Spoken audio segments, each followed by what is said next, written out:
The following presentation is a gift from the team at Streamline Publishing, publishers of Fine Art Connoisseur, Plein Air Magazine, and weekly newsletters Fine Art Today, Realism Today, Plein Air Today, and American Watercolor, and events, the Plein Air Convention and the Figurative Art Convention. We offer over 400 different art instruction tutorials and ultra-high-quality video by the world's leading artists. If you like what you see, help us support our artists and our team with your purchase. Each video aired has a special discount code for today only in the comments section with a link to the video offered. And to see everything we do, or if you want to receive notice of new releases, new products, and new events for artists, simply click the other link, which says, "See everything we do." Thank you. Hi, I'm Eric Rhodes from Fine Art Connoisseur and Plein Air magazines. Today we've got a really terrific video for you. If you love realism, academic realism, and you want to get the complete atelier experience from start to finish, this is a video you're going to want to watch. It's Realistic Self-Portraits with Gregory Mortenson. He teaches at one of the great academies in America, and you're going to love this segment.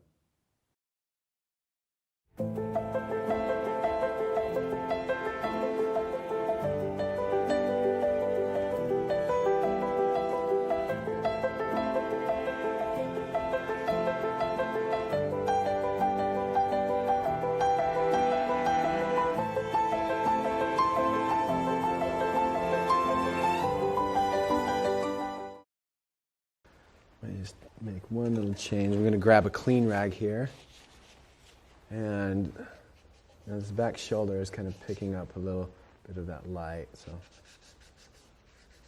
I'm going to put that.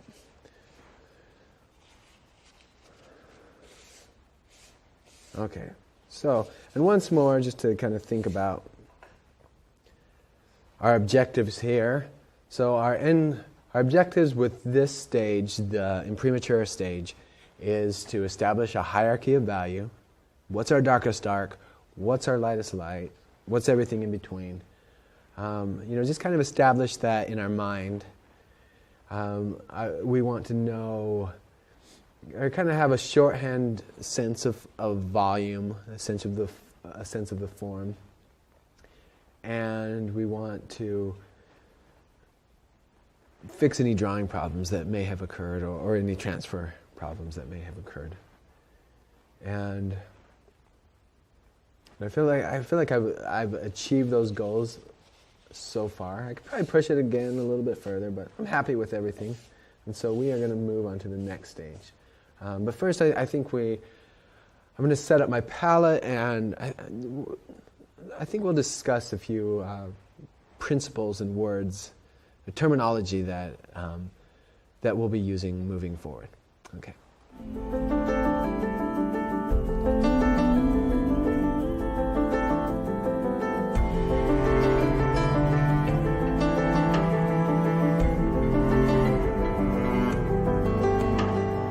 All right, so I have set up my palette here, and now I know upon first glance it looks like I have about 1 million colors up there, give or take. But it's not really that many. I have, along this side, I have paint straight out of the tube, but these two rows up here are just pre-mixed value strings, and we will talk a little bit about why I have these and why I have these colors.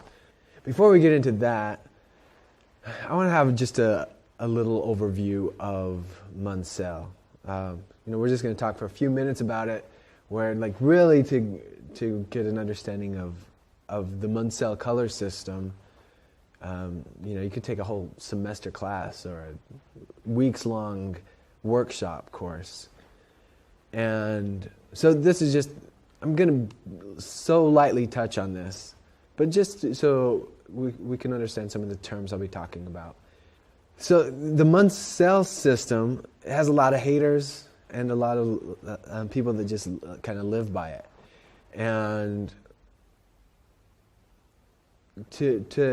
I guess we should talk about where it comes from, because it was invented by a 19th century artist, Albert Munsell, And Albert, he was a prominent artist in the 19th century, and he had a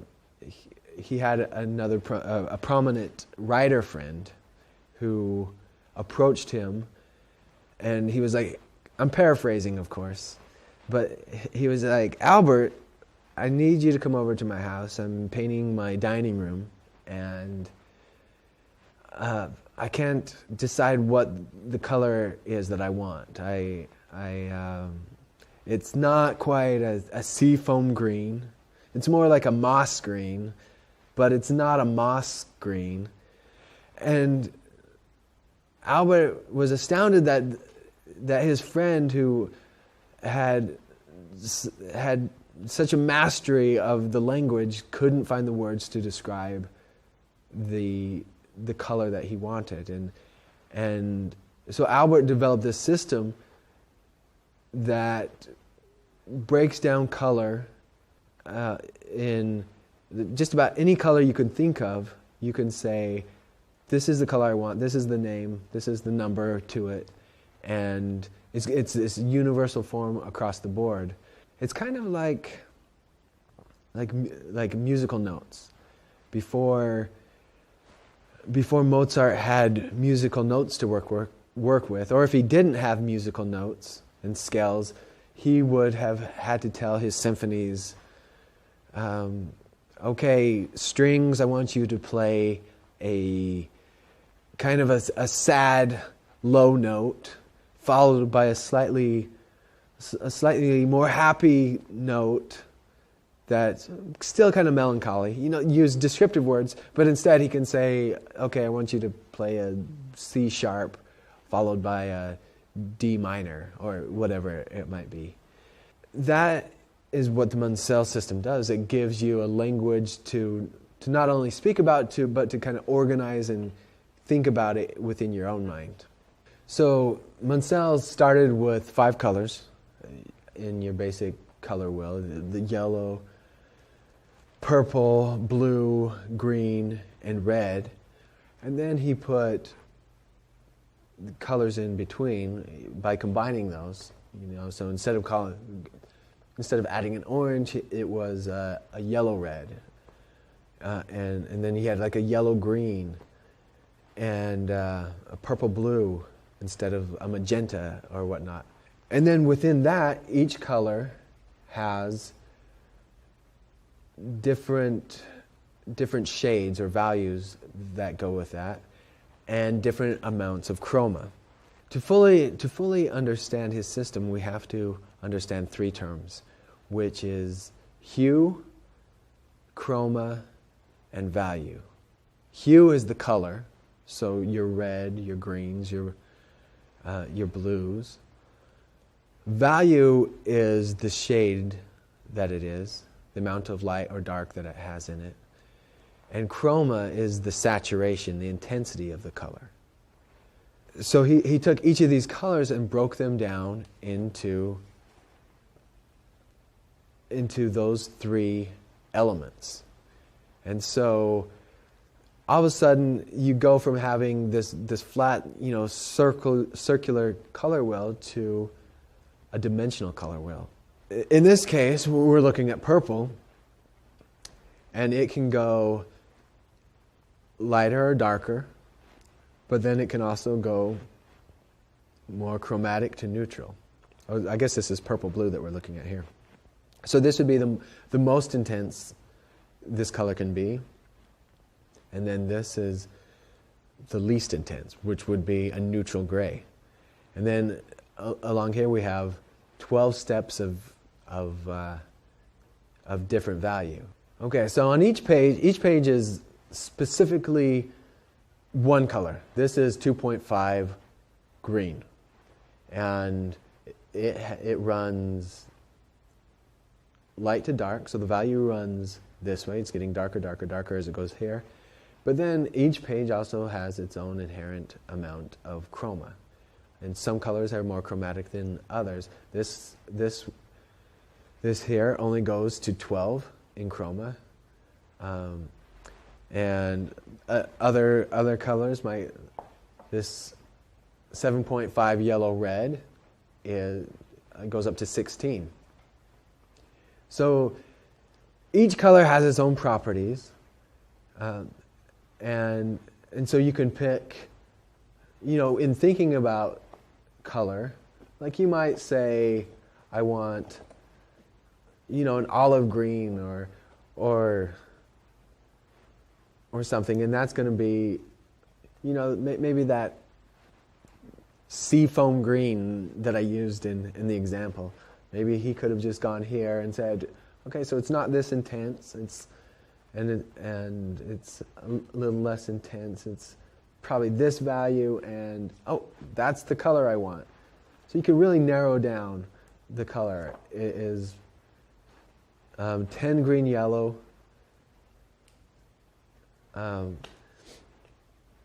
at value 5 and chroma 6. But really, memorizing the number system isn't that necessary. The more we know, the better. But really what's important is that we're thinking about just the 3 dimensions of value. Each color is going to get lighter or darker, and it's going to have different intensities of color. Before I get into explaining the strings that I have on my palette, I think I need to cover some terminology that we'll be using throughout, and kind of briefly discuss the physics of light on form. So imagine I have a sphere here, and under here I have a little value range. And let's say I have a sphere and I pick this value 8, and I paint the whole ball this value 8. Well, the place that it's going to continue to be a value 8 is right here. If you can imagine the light source would be coming in this direction. You can tell from the way the cast shadow is following. So the light source is going to be coming this direction. So this is going to be the value 8. And then as we move towards the terminator, it's going to be getting darker, darker, darker.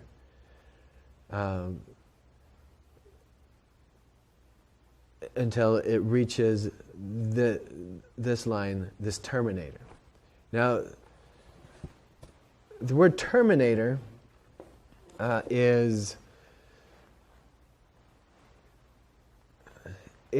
sometimes it's referred to as the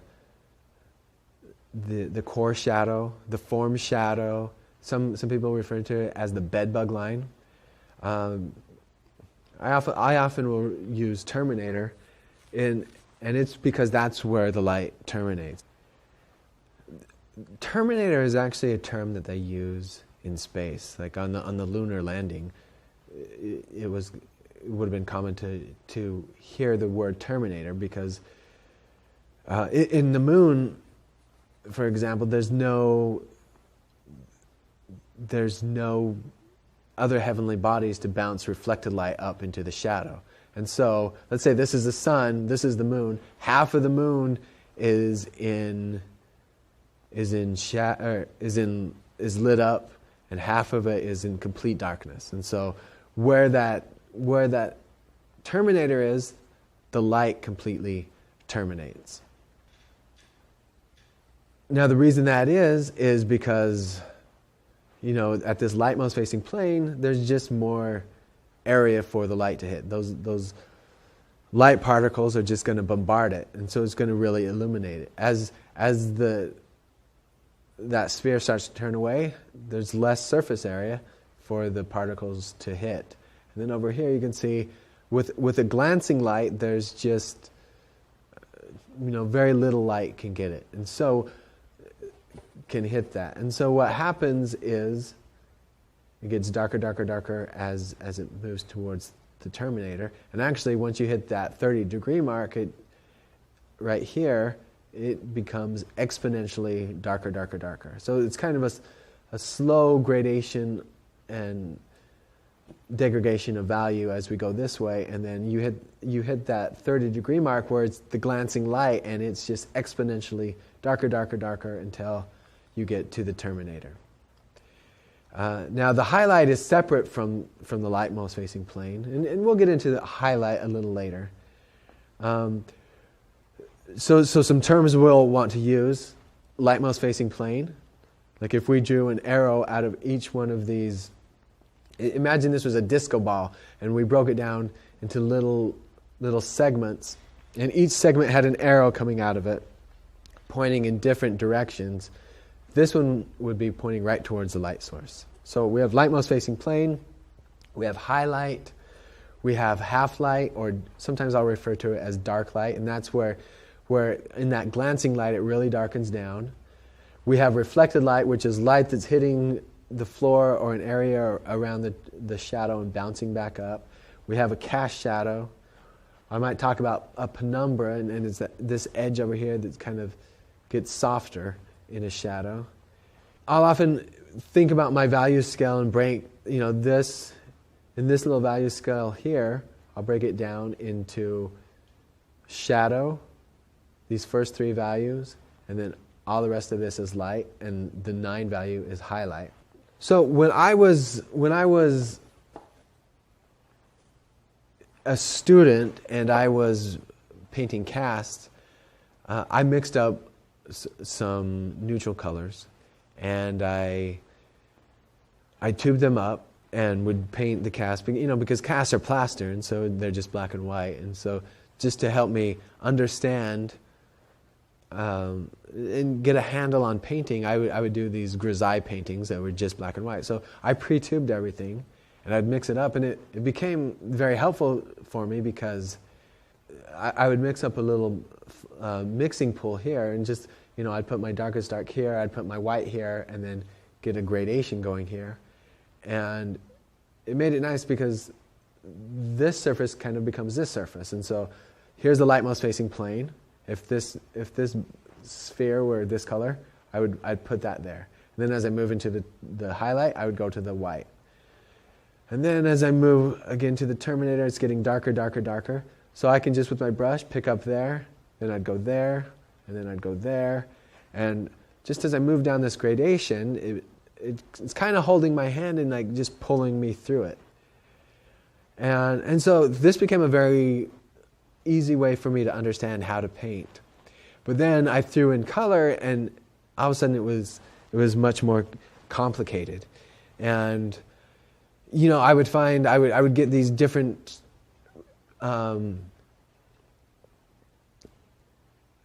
these different pools all over my palette, and I would think if I mix this pool with this pool, it equals the nose or whatever it might be.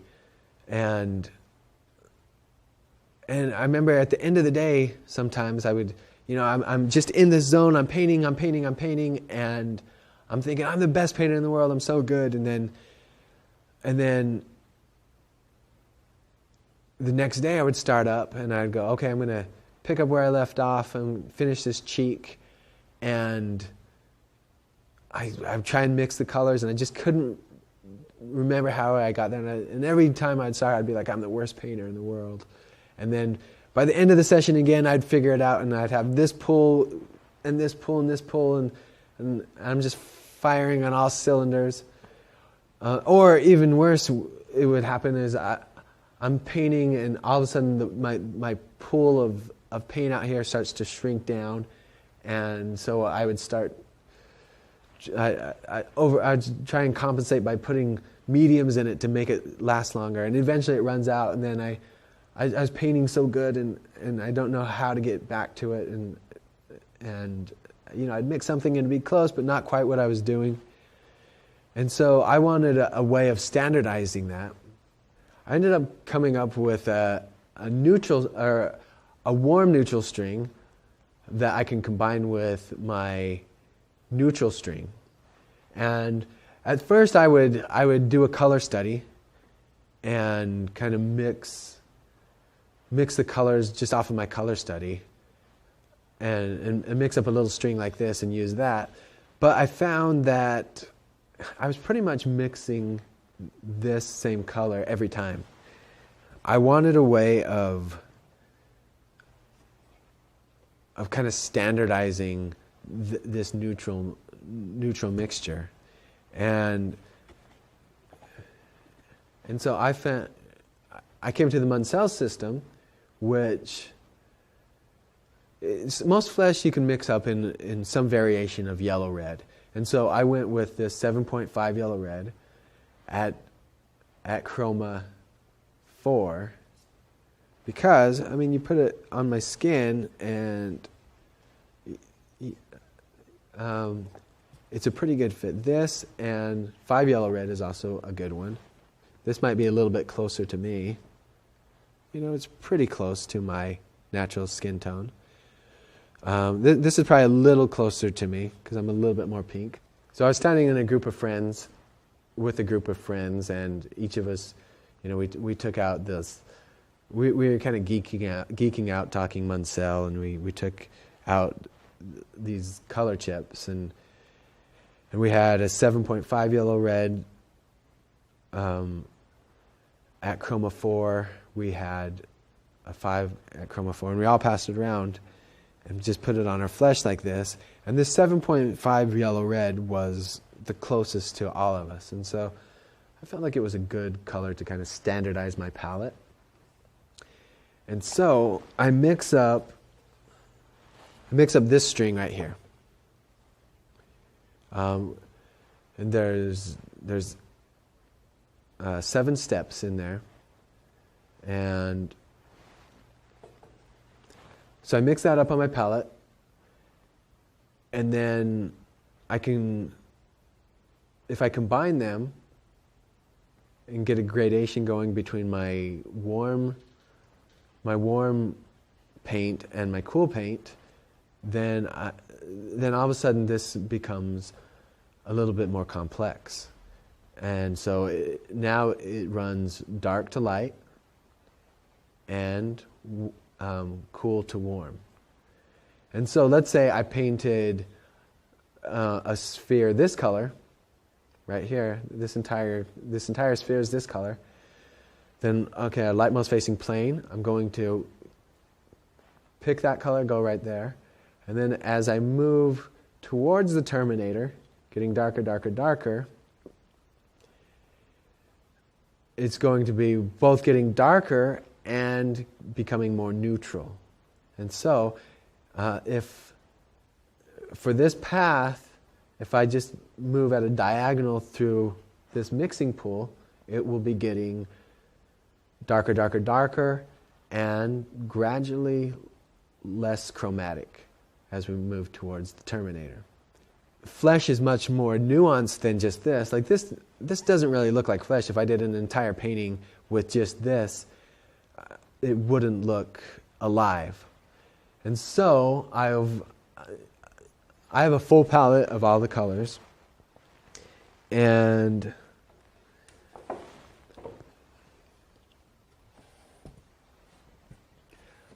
I mix those colors into this mixture.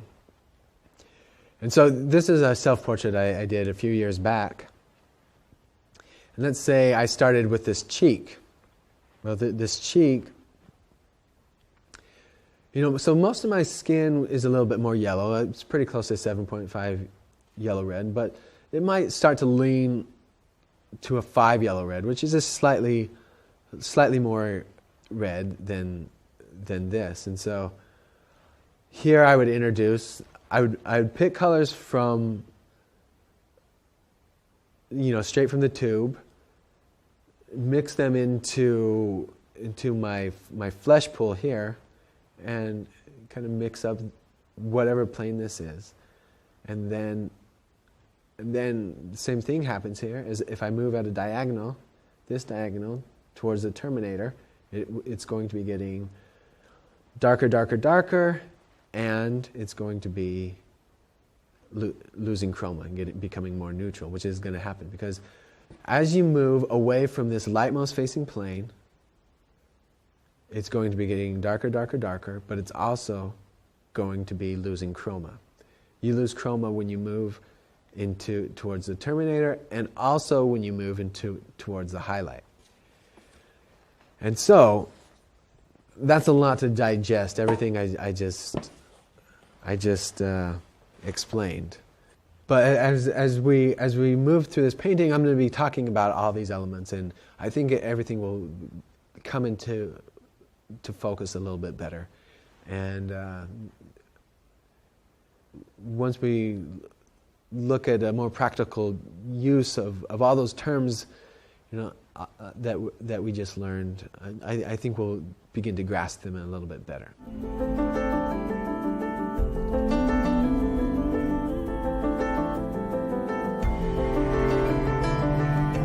Okay, so now we're going to jump into painting, and I'll talk a little bit about the colors that I use and why I've chosen to use them.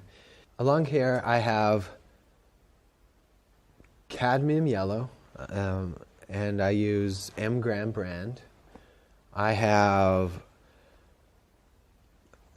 Old Holland has some good colors that I like. This one is Brilliant Yellow Light. I have a yellow ochre from Rublev. I have an cadmium orange from Gamblin, an orange ochre from Rublev, a burnt sienna from Winsor Newton, a brilliant yellow reddish from Old Holland. This is Terra Rosa from Holbein. This is Vermilion from Rublev. This is Alizarin Crimson, Winsor Newton. Radiant Blue from Gamblin, and Viridian from M. Graham. And now each of these I have on there.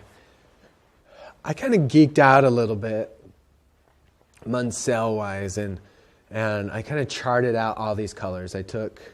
So just this section of the Munsell, I transferred onto this board, and this board tells me, it's over here is neutral, and here's all the most chromatic colors that you can get in the Munsell system, and then each of these little dots represents one of these colors, or other colors that I sometimes use, and I found where they were on here, and so I've set up my palette to follow this color wheel, so that I know, like, if my flesh needs to tip a little bit more yellow, then I go this way. If it needs to tip a little bit more red, I go this way. So along here, this completely follows the color wheel, getting more red and more yellow, and over, all the way over here to the blues. I don't have a lot of blues and greens on my palette because I tend to use my neutrals because neutrals tend to be look very blue. Sometimes I'll have an ultramarine on there. Now the strings that I have up here, this neutral, this is Van Dyke Brown from Gamblin, and I just mixed it with white, and I am going to make a little string here, a little gradation, and I'm just going to grab. This is how I set up my palette at the beginning of every day. I just, so I squish out the paint because as I paint, this is going to become diminished, and I can replenish it up in here.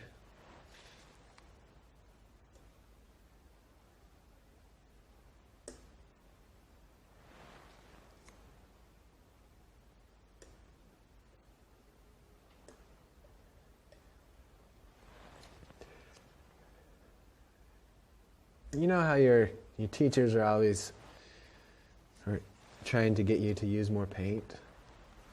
This has really helped me to use more paint, because the reason I wasn't using my paint was because the mixtures that I would mix would start to fade away, and so then I would start using thinner and thinner. But this is great because I can always replenish my mixtures when they start to get low. Now, this bottom one is a mixture of, I start by using asphaltum. Asphaltum is also Gamblin, and it's an equal value to this Van Dyke Brown. Now, Gamblin gave both of these colors kind of fancy names to make them sound artistic. But so Bone Black this Van Dyke Brown is actually Bone Black. Most Van Dyke Browns that you buy they lean a little purple, but I like this Van Dyke Brown because it's very neutral. To mix this entire string, I just had to mix white in. Now, but if you read the label, it's just bone black, and bone black is ivory black. You can no longer make ivory black because they made it by burning tusks, and you can no longer burn tusks because elephants are endangered, of course. And so now ivory black is made by burning bone, and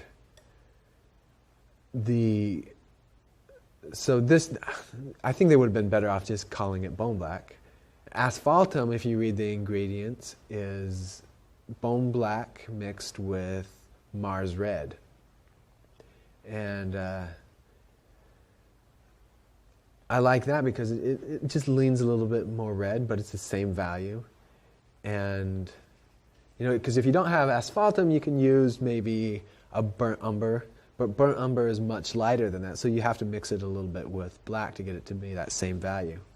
Then the rest of this string, I used asphaltum in these darker colors, and orange ochre from Rublev is really nice, and so I use a combination of orange ochre and Rublev.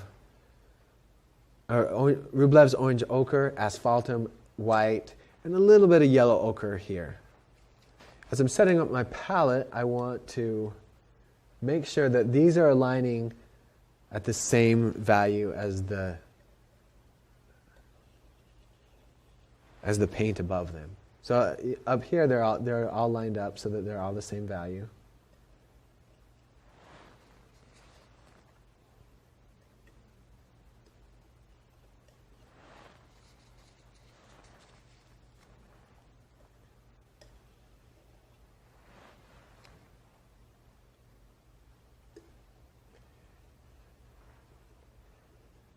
Now I have one more value in my neutrals than I do in my cool neutrals than I do my warm neutrals, and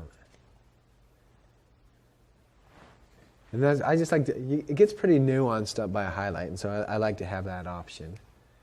On my palette, I have two whites. This is Rublev Lead White number 2. It's mixed with walnut oil, and I like it because it has this really stringy quality to it. And the stringy quality is good because it really holds its shape. If I lay down a brush stroke and I want it to stay that brush stroke, this is a great paint to use because it has that nice body. So I use that lead white. I like lead white because it's a more transparent paint, and flesh is very transparent. You have all these layers, and so I like the effect that it gets. I also have on my palette a titanium white, and I like it because it covers it. Okay, so now with these laid out, if this runs, I typically just these kind of mix together as I paint. They kind of become they mix together. I don't typically mix them together just naturally or in the beginning. But as an example, I'll do this. So now this runs dark to light, cool to warm. And then when I start painting a form, then I'm going to pick the lightmost facing plane, which is right here on the nose. Now it's interesting, we had the little sphere up here, and we were trying to decide what is the lightmost facing plane. And we were sometimes on my drawings I'll make a little arrow to indicating that, just so I know mentally. And with a model, it's easy to tell what the lightmost facing plane is, because you just look up at the light. But this is more tricky because the light source is in the mirror, and so I can't just say, oh, the light source is like that. I have to look at the relationship with me. So the light is coming here, so I have to kind of look and see where it is in there. So the light source is coming down. Let's see. The light source is actually coming this way. As I do this, I'm just looking at my hand and seeing where it goes.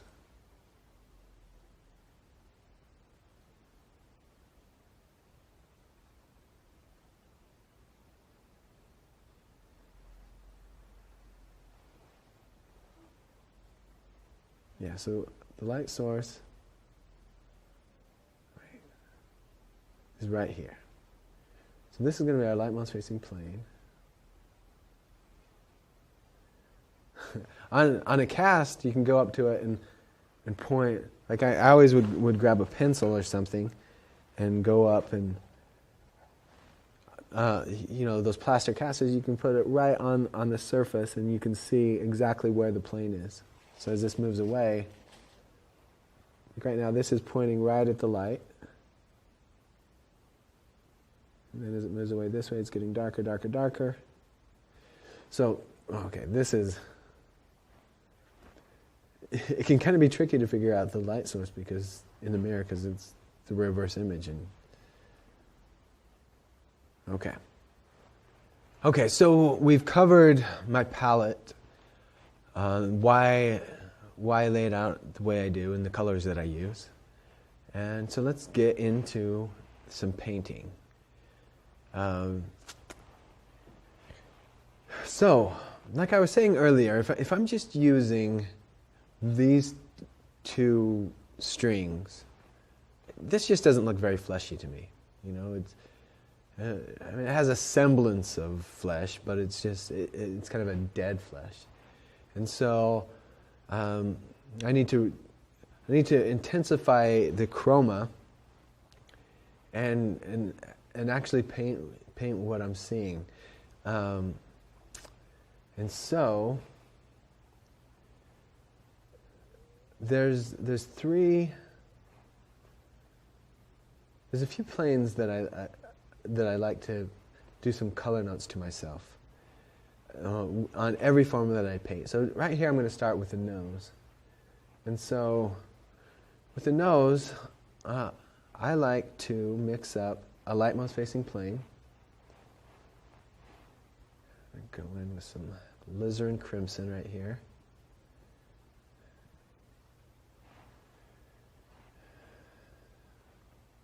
It's feeling a little too pinky, so I want to turn it a little bit more red, or a little bit more orange. I'm going to throw that in.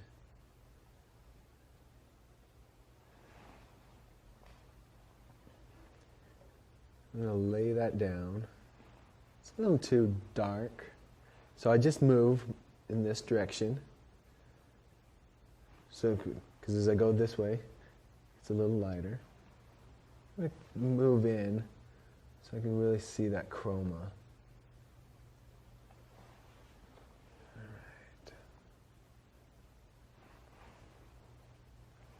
I'm actually going to really try and spruce up that chroma with a little orange up in here.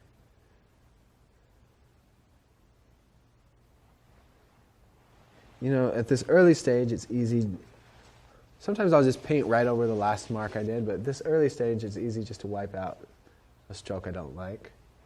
I'm going to wipe that out, and now I'm going to put down this lightmost facing plane.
So in every form that I paint, I like to mix up the lightmost facing plane. I like to mix up my lightest light, which is this highlight.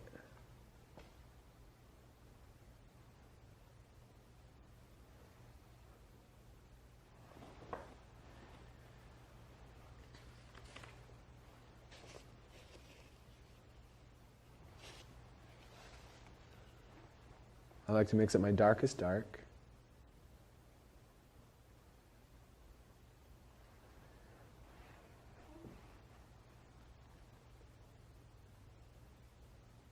This is probably going to be this nostril here. Now I have to keep in mind the overall. You know, earlier as we did this wipeout, which by the way, it's nice and dry now, so I can paint right into it.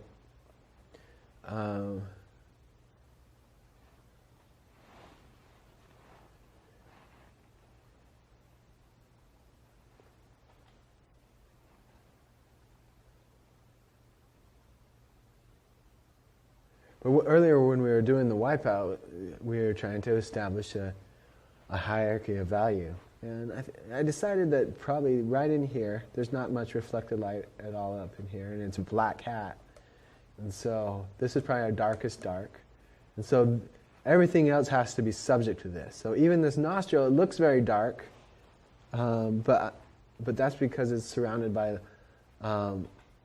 lighter things around it. So I have to keep in mind that I have to keep it lighter than that. So I'm mixing up from a few values down from my darkest dark, because this here is going to be my darkest dark.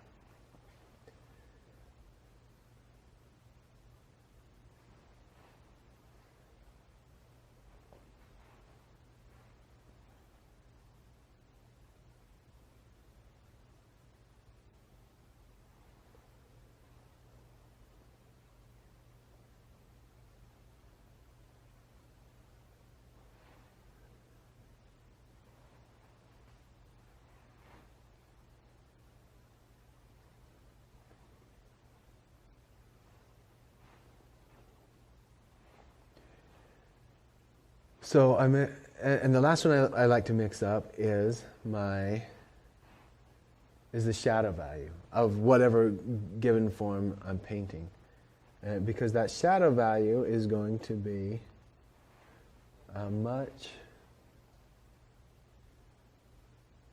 much less dark than our darkest dark.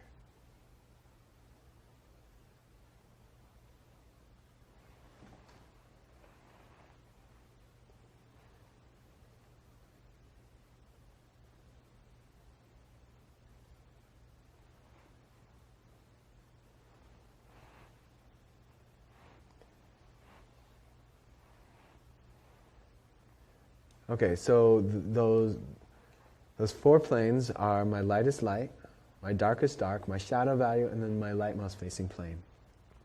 And you can see how just in setting up those four planes, I'm not only kind of organizing my mental thoughts, but I'm organizing my palettes. And I've turned kind of this monochromatic, dead-looking palette into, it's starting to look much more alive. And I know that, this correlates to that light mouse facing plane of the nose, and this correlates to the shadow value. This correlates to the darkest dark of the nose. Now, one reason I was kind of leery of moving towards using strings because I felt like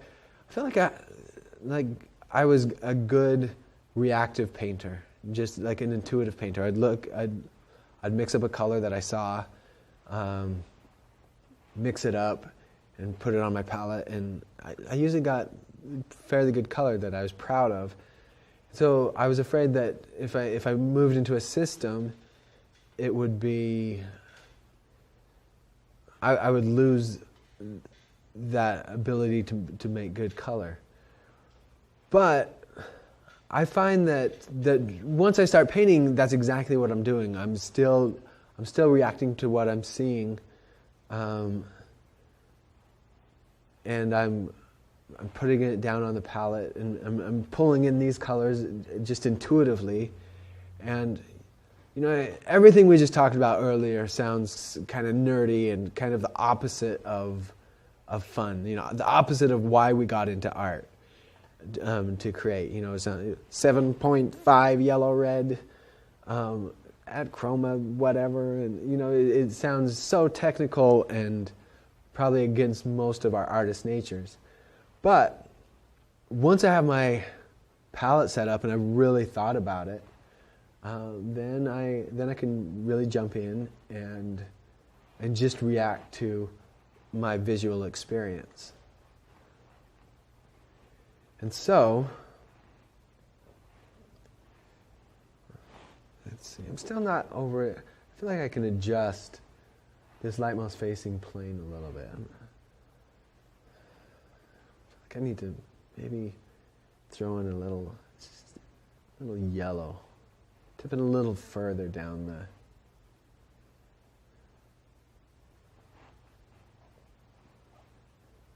along the color wheel.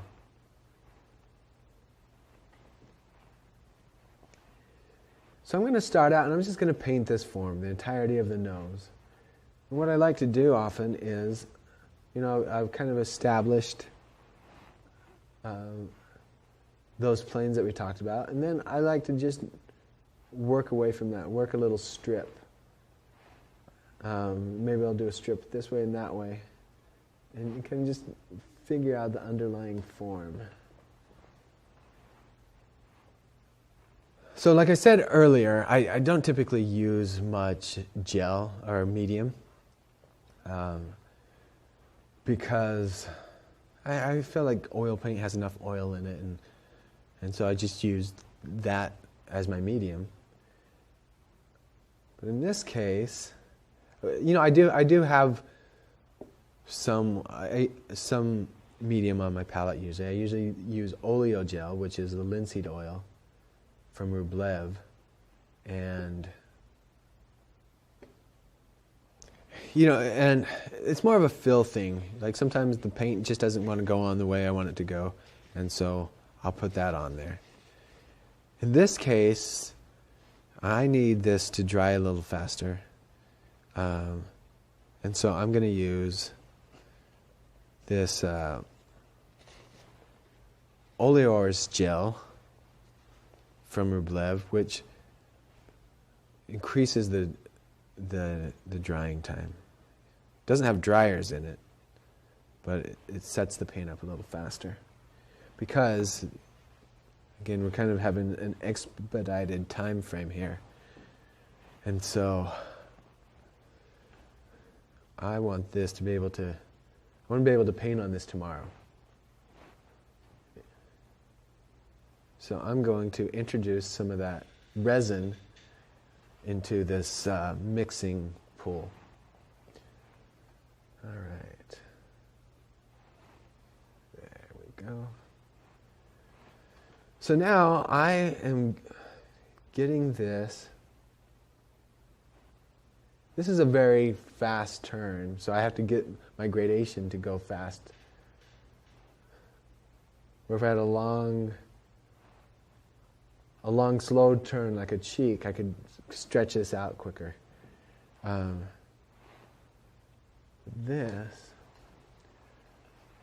it's tricky. If I get too far up there, I'm outside of my light source. I have to remain back here.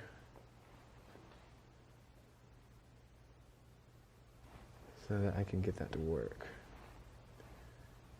All right, so I'm just moving along the form,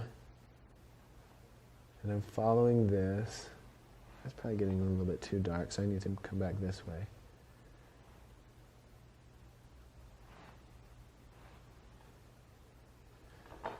I need to tip that a little bit more yellow. It's still a little neutralized, but it's just a little bit more yellow. I'm going to run this all the way down to this end here, where that nose begins.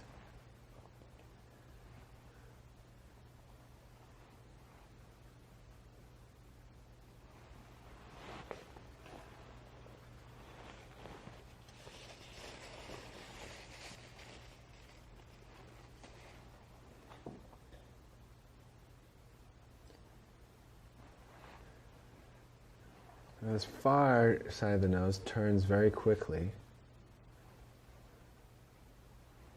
So it really darkens down over here. Now, what I just put down is a little bit too gray, and so on my palette, I go back to the same spot. This is where I mixed it, and now I move a little bit lower down here. So it's going to be a little bit more chromatic and a little bit warmer. Still a little dark, so I just move to the right. Still need to make it a little lighter, so I move to the right again. So any adjustment I make on here, I know it becomes very simple. If I put down a mark, I know everything on this face is going to be pretty close to a 7.5 yellow-red, because that's just kind of my natural skin tone. So this mixture is pretty close. And I just have to decide, what is my value? How dark or how light is it? I need to decide how chromatic or how neutral is it? And then I take my best guess at it, and if I'm wrong, then I just make a slight adjustment. If it needs to go more neutral, I move up. If it needs to become more chromatic, I go down. If it needs to be darker, I go left. If it needs to go brighter, I go right. And so it really just kind of holds my hand and walks me through this. I mean, I have so much to think about because I'm doing this on each plane that I touch. And so it's nice to just have my palette organized so that my thoughts can be organized.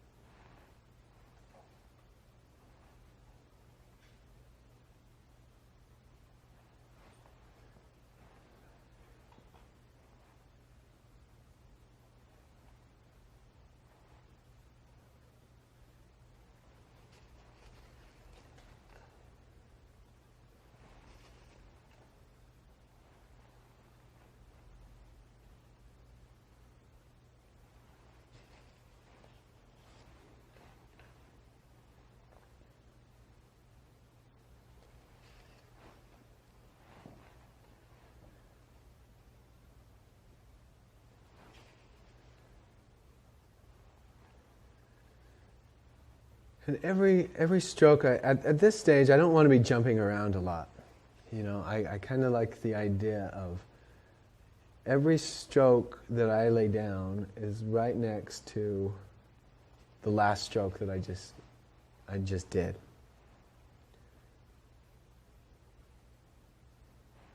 Again, that's too neutral, so I come down, make it a little bit more chromatic. Paint's getting a little thick there, so I'm going to kind of lift out. just with my brush. I go in and kind of just lift it out. I'm using a round brush on this nose because it's very quick turn, so each of these planes is going to be tipping away from the light.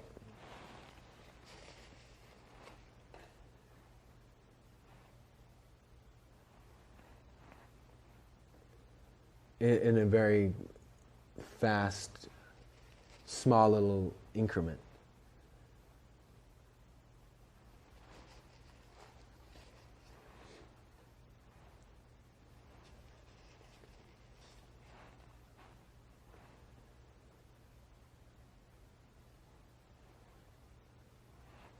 One thing I like to do is I like to think about this as if it were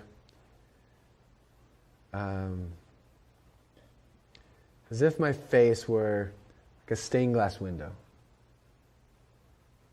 And each little plane that I see is a little pane in that stained glass window. And so I'm mixing up a very small little window plane and then putting it down. And then I move to the next one. And so like this little stroke that I just put down is basically one little pane in that. And then I'm going to move down and paint the next little window pane right next to that. Really get that to turn.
Down in here it's actually shadow.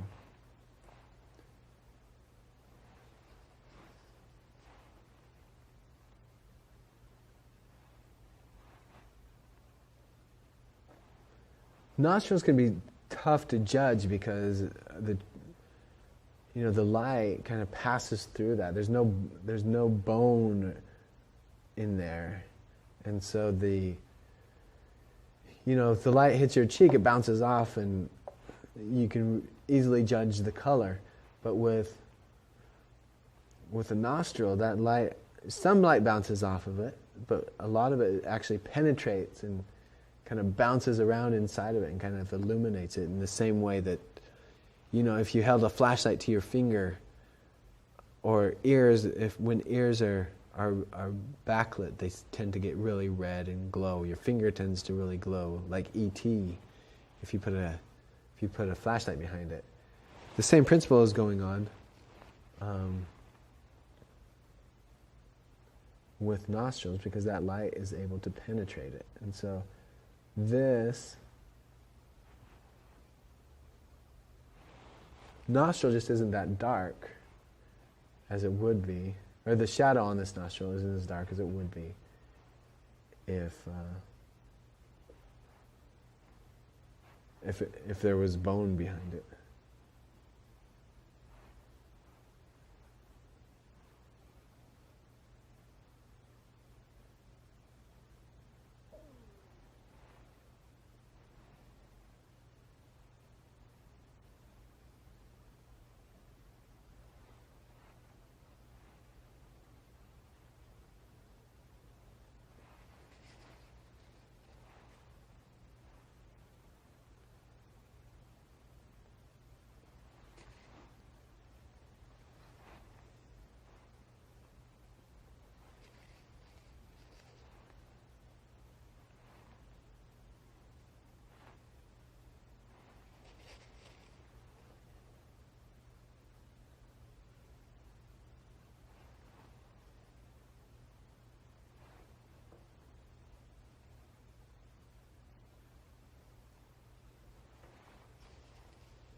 If I really look at the chroma, I think I can up the intensity in that lightmost facing plane.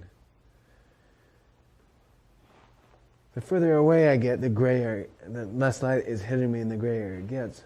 But if I move in here, right in the trajectory of that light, I can really see that chroma. So,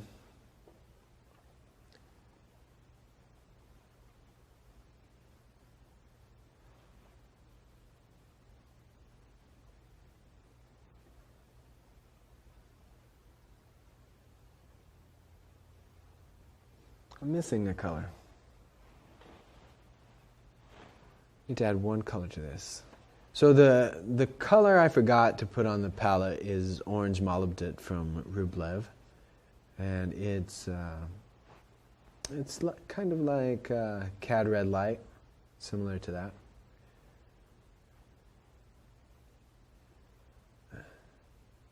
I couldn't figure out why I couldn't get the punch that I wanted. In the back of my mind, I knew I wanted to go to this color, and I kept trying different ones. But this is the one I want. Now, one thing about my palette, so I have a lot of different hues on there. But some of them I have are the same hues, but different with different chromas and stronger and weaker tinting power. Because sometimes you don't want your paint to influence the mixture too much, but sometimes you want it very chromatic so that you just need a little bit to push the chroma up. And so this is very chromatic, and so just a little bit really influences my chroma. So whenever I paint, I like to have two brushes of the same size. I think of one as my light brush and one as my dark brush. So I always buy them together. I always buy in sets. And inevitably, the clerk at the store will think I've messed up and say, "You know, you're buying the same brush twice." like every time. But I know I am.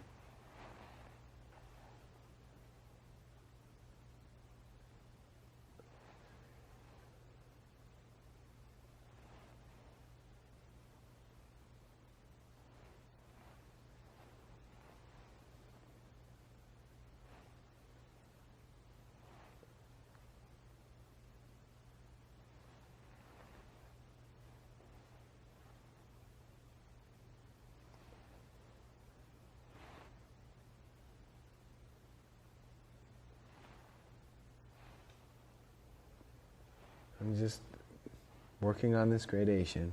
I just keep moving more to the right, more to the right again.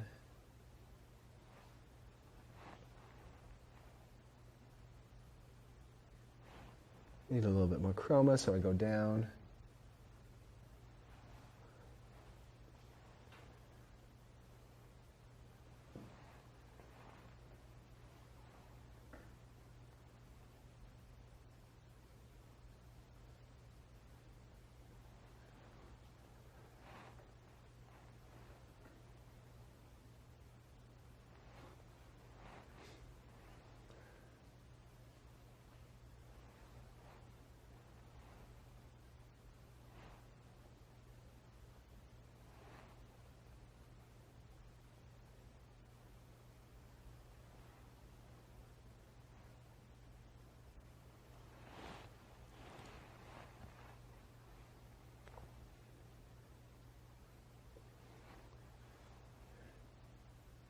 Inevitably, like this started as a dark brush, but I was creeping across the form, getting lighter, lighter, lighter, and all of a sudden it was a light brush again.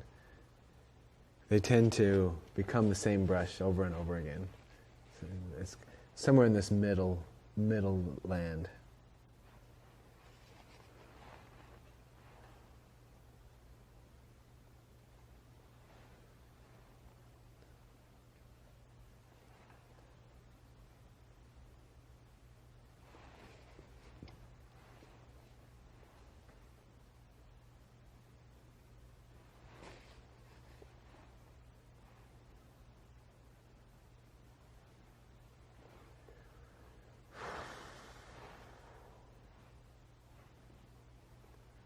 Man, it changes so much. Just if I slide forward just slightly, it really grays down because I'm not in the light source. So I have to be careful.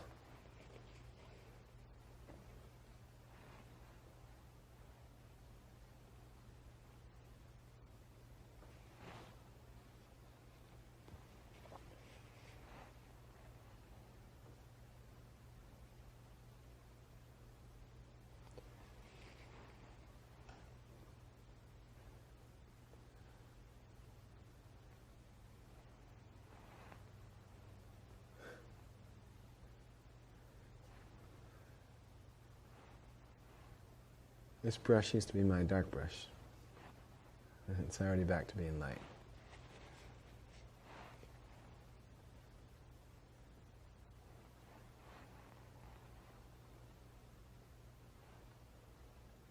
So down in here, I need to intensify the chroma. I want that to really warm up. And so even in this area, so over here I have it going chromatic to neutral. But back over here, I want this to go chromatic to neutral at value 3.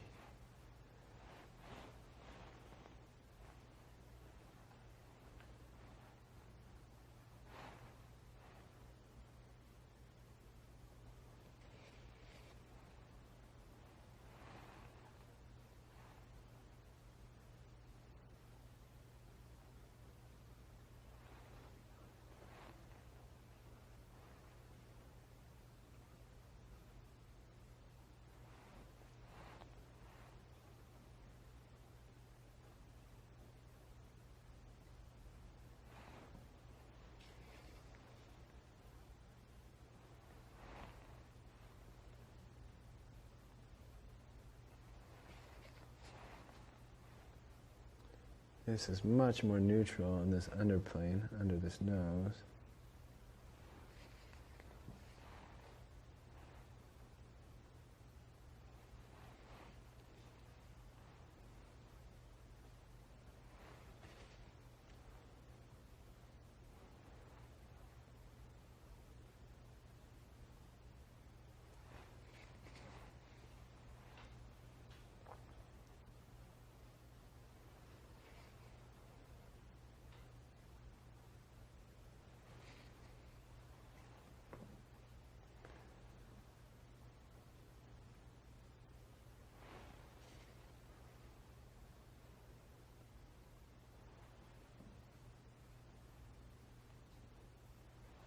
This is a tricky little area because the planes on my nose turn so sharp that this gets light pretty quickly.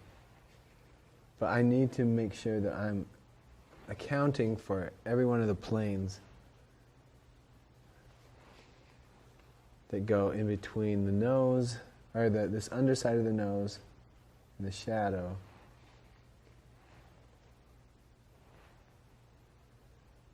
All the way up to the lightmost facing plane.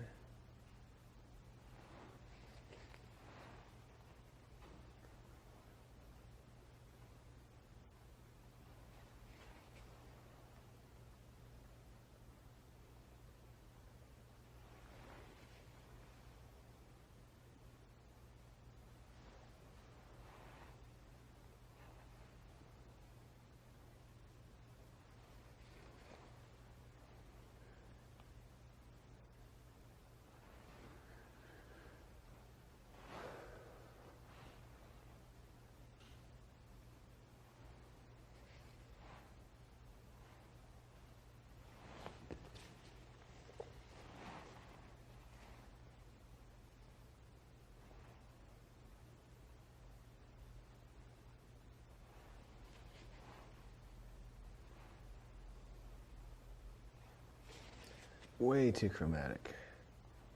I thought I had brushed out more of that chroma, or wiped out more of the chroma. That orange molybdenum is very chromatic, so it's hard to get it all out.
This is getting a little thin, so I'm just going to dip back into my pre-mixed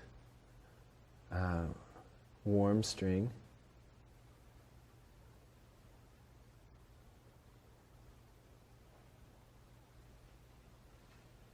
I'm constantly trying to get these gradations working.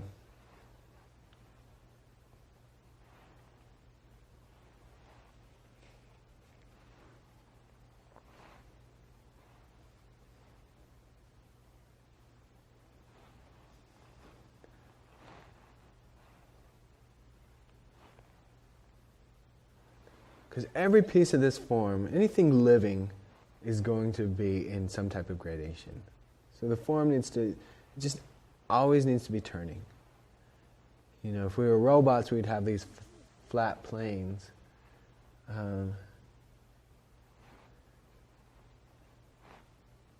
But with human flesh, or any living flesh really,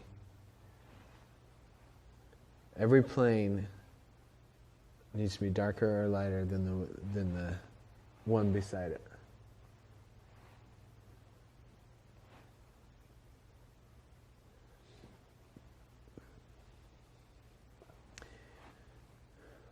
Sometimes my flesh will start to look a little dead. What people call muddy. Sometimes it's referred to as muddy. And it's kind of looking, I guess, muddy over there. But it's not really muddy. It's just that the gradation is wrong, or the hue, chroma, or value is just slightly off. And I always think of burnt sienna as my fix-all color, which of course it isn't, but whenever I have a gross color, I just feel like I have to add my miracle burnt sienna into it.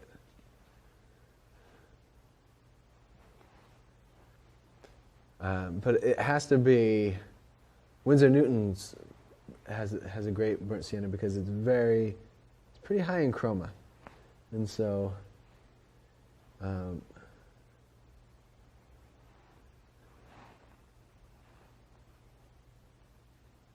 so it really gives a good kick without needing too much. Though sometimes I like a lower burnt sienna with a lower chroma.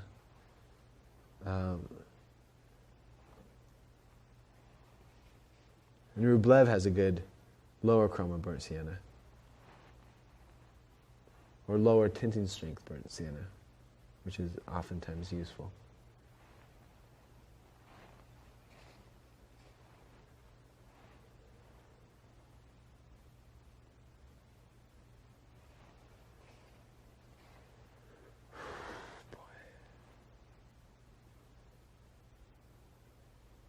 Yeah, this is getting thin, so I'm just going to build it back up. And it's nice when I pull these down, because it just kind of mixes in with what I have. With this paint that I have more carefully observed, it's not going to change it too much.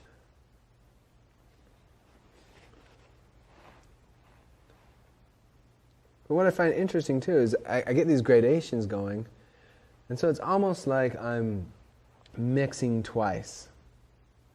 I mix it first on the palette, and then I mix it again on,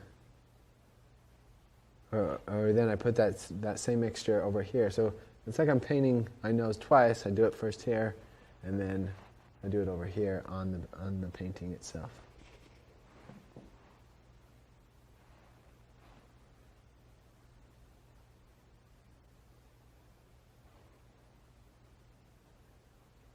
My paint application is looking a little weak, and so I want to build up the body of it with more paint over here.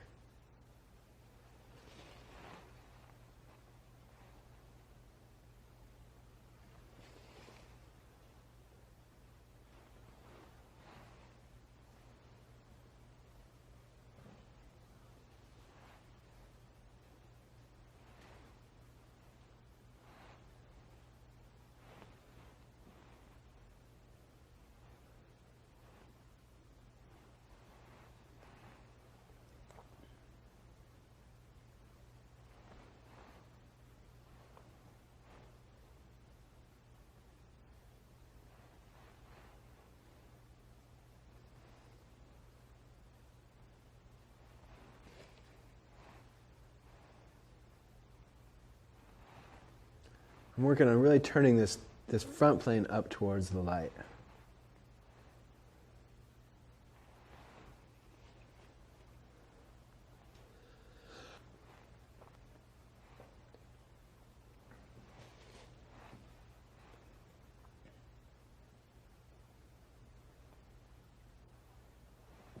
And I don't want to jump ahead too far, but I think this might be easier if I have a little bit more information here. So I'm going to kind of throw down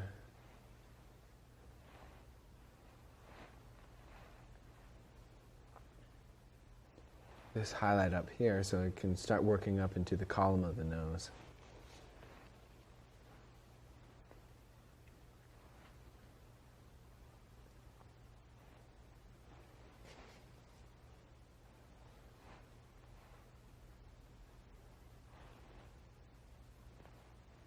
And again, I'm just over here in the palette, I'm moving to the left. It's getting darker, so each stroke is a little bit more to the left. Now I'm coming back from the highlight and moving left and getting darker, darker, darker.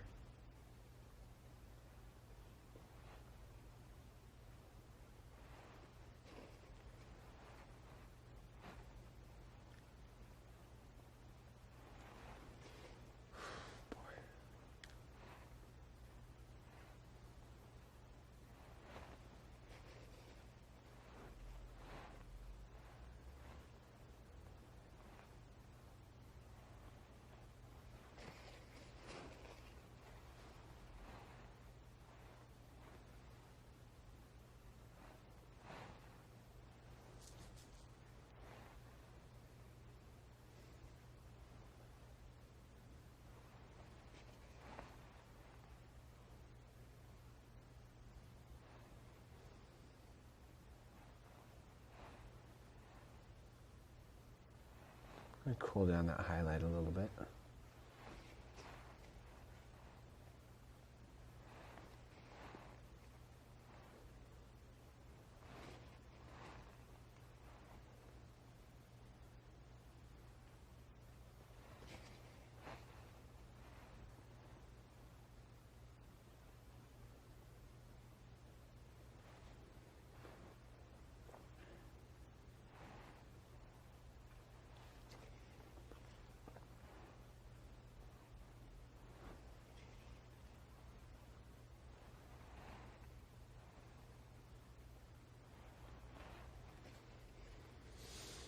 I'm kind of moving. So I wanted to use a smaller brush for these small planes, because each plane in here is really turning.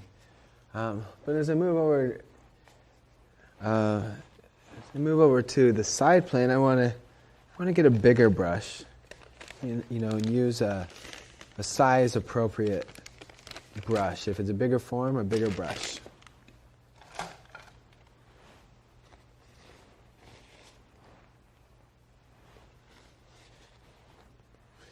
And these are synthetic rounds from Escada.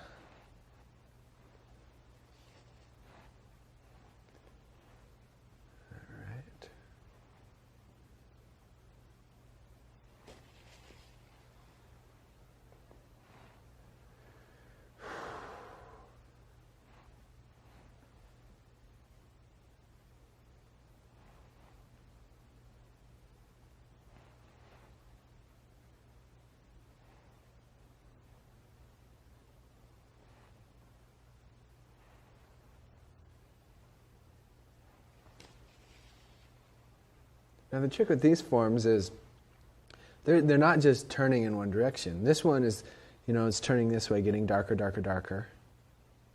But it's also, this form here is turning this way. So this is the lightest point going this way, and it's getting darker, darker, darker as it goes down here. And so I have to, as I'm painting, I have to represent that gradation, which is going both this way and that way.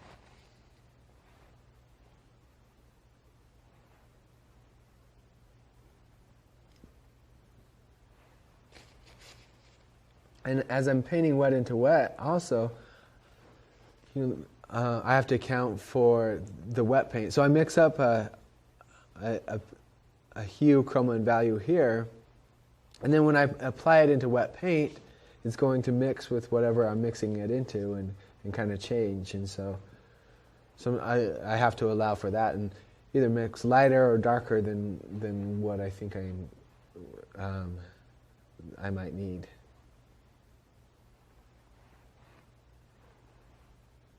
Depending on what's under there.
Now this is a first pass.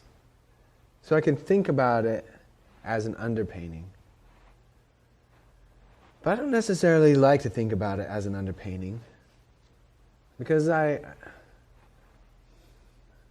tend to, when I know I'm going to paint another pass over it, I tend to get kind of sloppy and go, well, I'll fix it later. And so I like to treat this as if it's my final pass. And sometimes it is. Sometimes I like it so much that I'll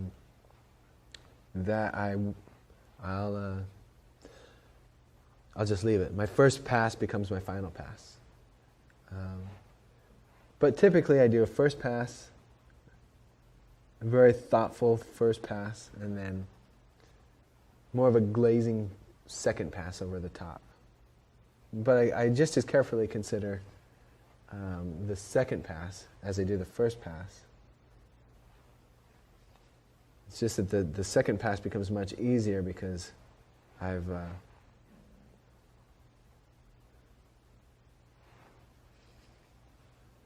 already worked out all the problems.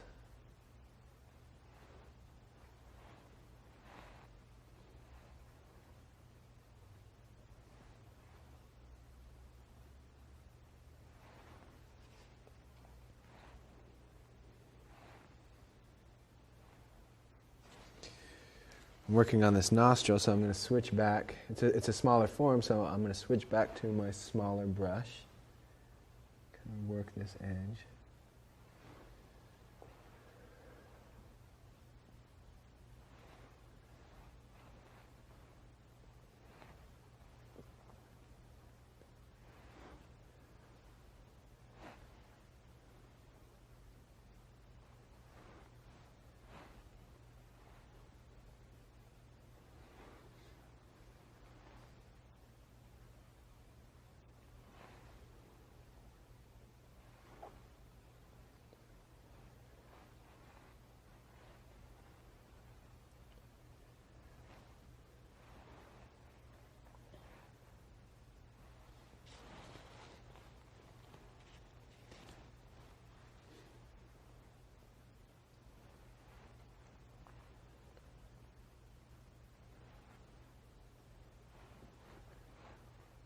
Now typically when I paint, I choose a course of action and I'll just paint that. For instance, for this, I'm going to try and paint more than I typically paint today. But typically, you know, when I have a model, I usually have a model for about 4 hours, and so I think in terms of 4-hour increments. You know, with a self-portrait, I can go as long as I want, and so I might be able to do more. But my normal thinking for a project this size, I might do the nose and, say, the forehead in 4 hours. And then the next day, I would hire the model back, and maybe I would do, you know, maybe this eye and this cheek, all in 4 hours. And then the next day, I would do this cheek, because this cheek is going to be much more complicated than anything else, and it's going to be a lot easier.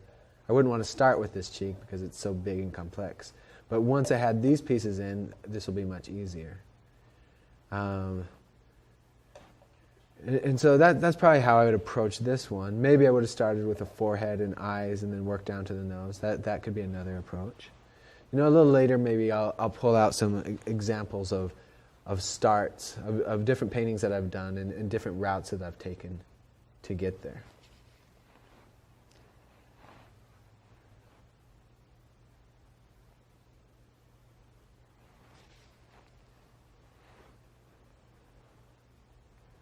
But today my goal is to cover all of this, which maybe is unrealistic. And so, if not that, I'm at least, my goal is to cover the nose, the forehead, and at least this eye, maybe that eye too. That's my minimum goal. My big goal is to get to this, but we'll see how it all goes.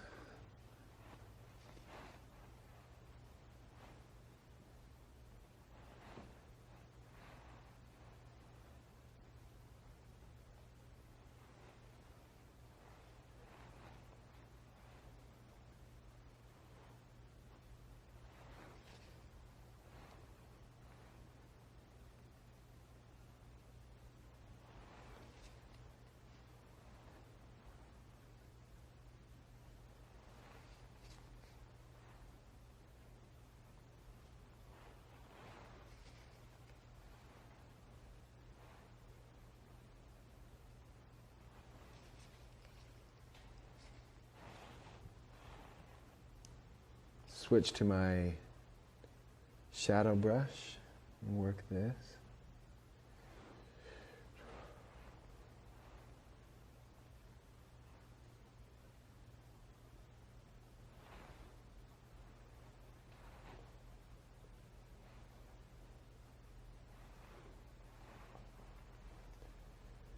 It's a little too cool down there, so I want to just paint down here a little bit, warm it up.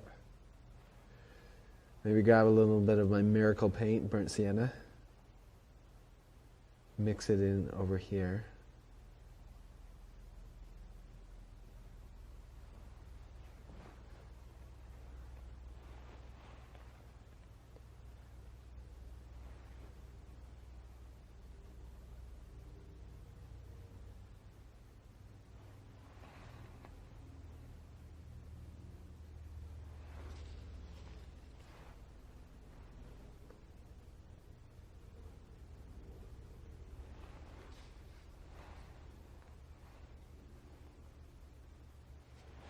Let's switch back to my light brush.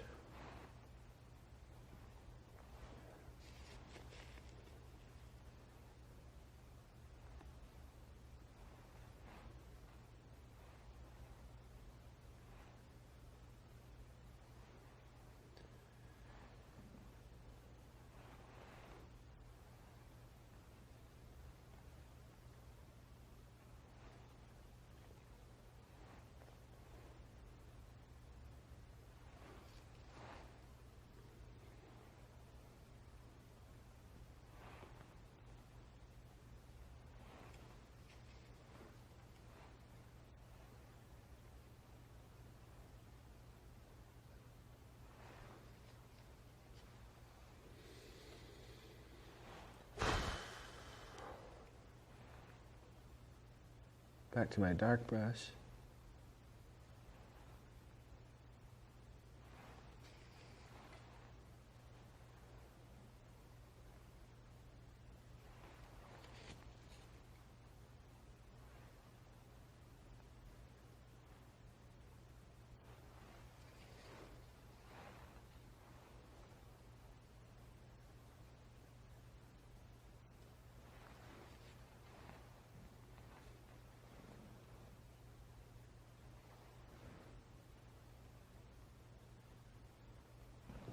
Oh, just got too dark up here. One thing that's important to do in painting is to really separate what is shadow and then what is half light. This up here, although it darkens down, I have to keep in mind that it is not shadow, it's half light. The shadow runs under here.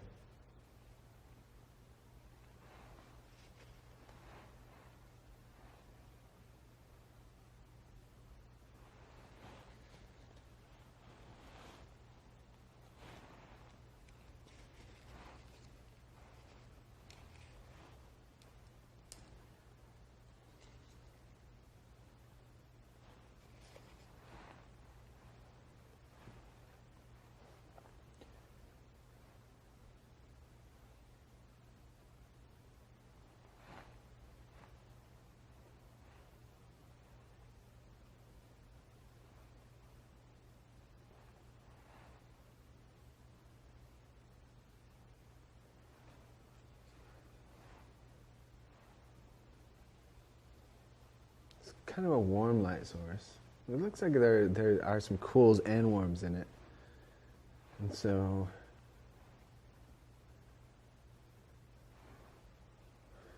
there's going to be kind of an interplay between warms and cools, but I'm going after a warmer highlight right here on the tip. And so I'm actually going after, I put in some yellow.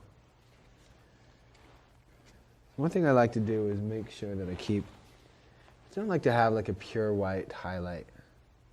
You know, highlights usually tend to lean one color or the other.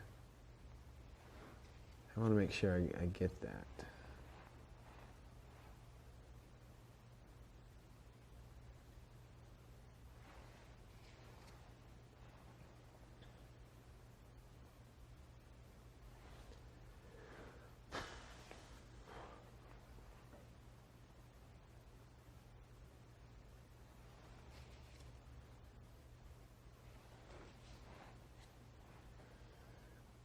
But the problem is you add chroma to something and it darkens it. And so you add white to lighten it and it kills the chroma. And so we're so limited with paints that we really have to have kind of workarounds. Like we have to really compress our values, because our darkest black paint is never going to be as dark as the darkest abyss, and our lightest white paint is never going to be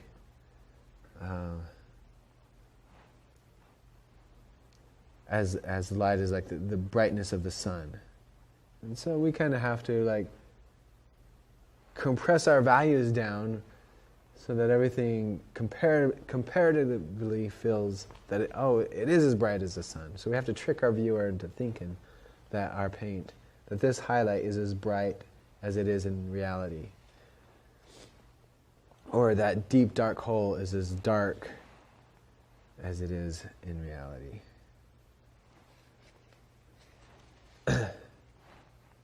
And we have to do the same thing with chroma. We kind of have to compress our chroma range, because we just can't achieve the intensity of chroma in all situations of real life. For instance, if you had, let's say, a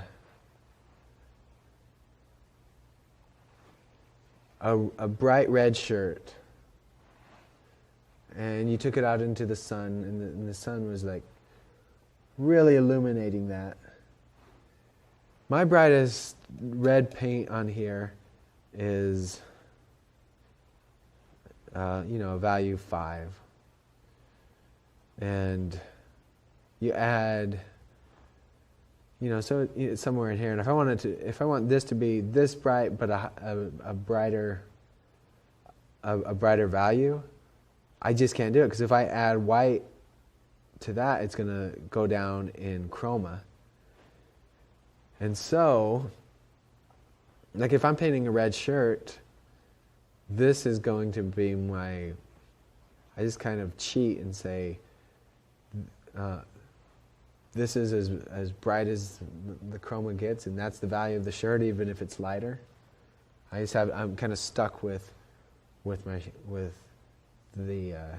chromas that I have.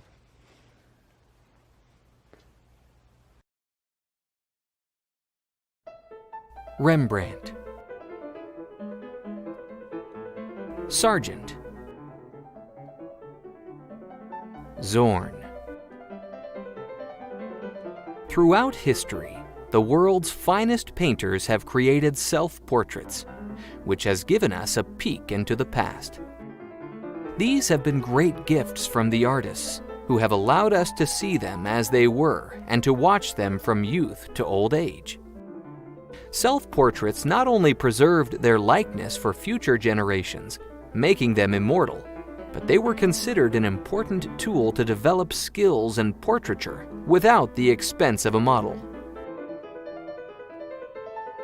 In this all-new exclusive video, you have the rare opportunity to follow along step by step with one of the preeminent masters of portraiture. Gregory Mortenson is a world-famous painter whose work is highly coveted by galleries and museums from New York City to Barcelona. To be one of the rare artists to study under Mortenson is a privilege for very few, and those who want to develop the highest level portraiture skills, which transcend mere portraiture and move to emotional museum quality painting.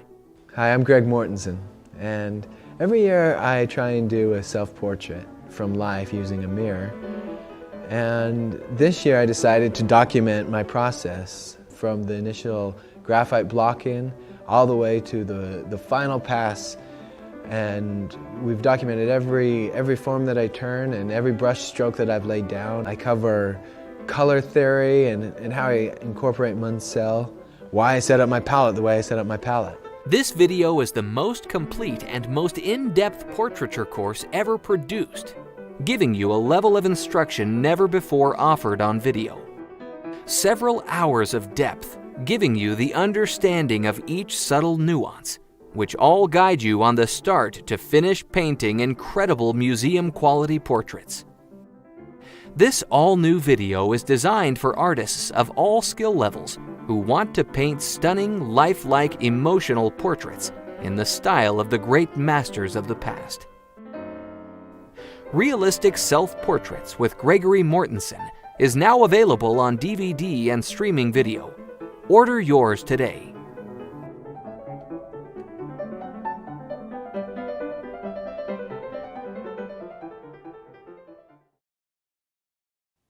I'm hoping you enjoyed that segment of Realistic Self-Portraits with Gregory Mortenson. What a great instructor. Again, if you like the atelier experience, we've got 24 hours of it. It's absolutely the best way to learn. It's not just about self-portraits, it's about getting skin tones and drawing right and getting all the parts right in doing a realistic painting. A self-portrait is a great way to learn it because then you don't have to hire a model. You are the model. Anyway, let's get right to the interview with Greg Mortenson.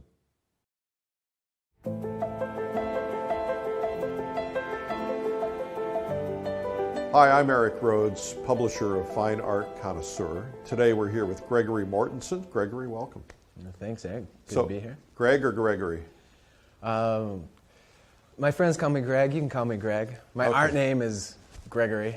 All right. Sounds more official. Well, for those of us who are friends, and everybody watching now is a friend. Okay, so they can call me Greg. I like it. So I'm very curious. You have become one of the most premier figurative artists, portrait artists that I know. Museum quality. You're part of this movement of young artists that are really making an impact in the world. And I want to know how it all began. What are your first memories of art? Well, I was always drawing. My first memories, I remember the first drawing I remember doing was of a horse. I grew up on a ranch, and I remember just the delight in my mom's eyes as she, the horses have that little U-shaped head, yeah. and I drew a U-shaped head, and she just thought I was brilliant or something. And, So it was just probably a stick figure horse, but she was proud of me. You got early encouragement. Yeah.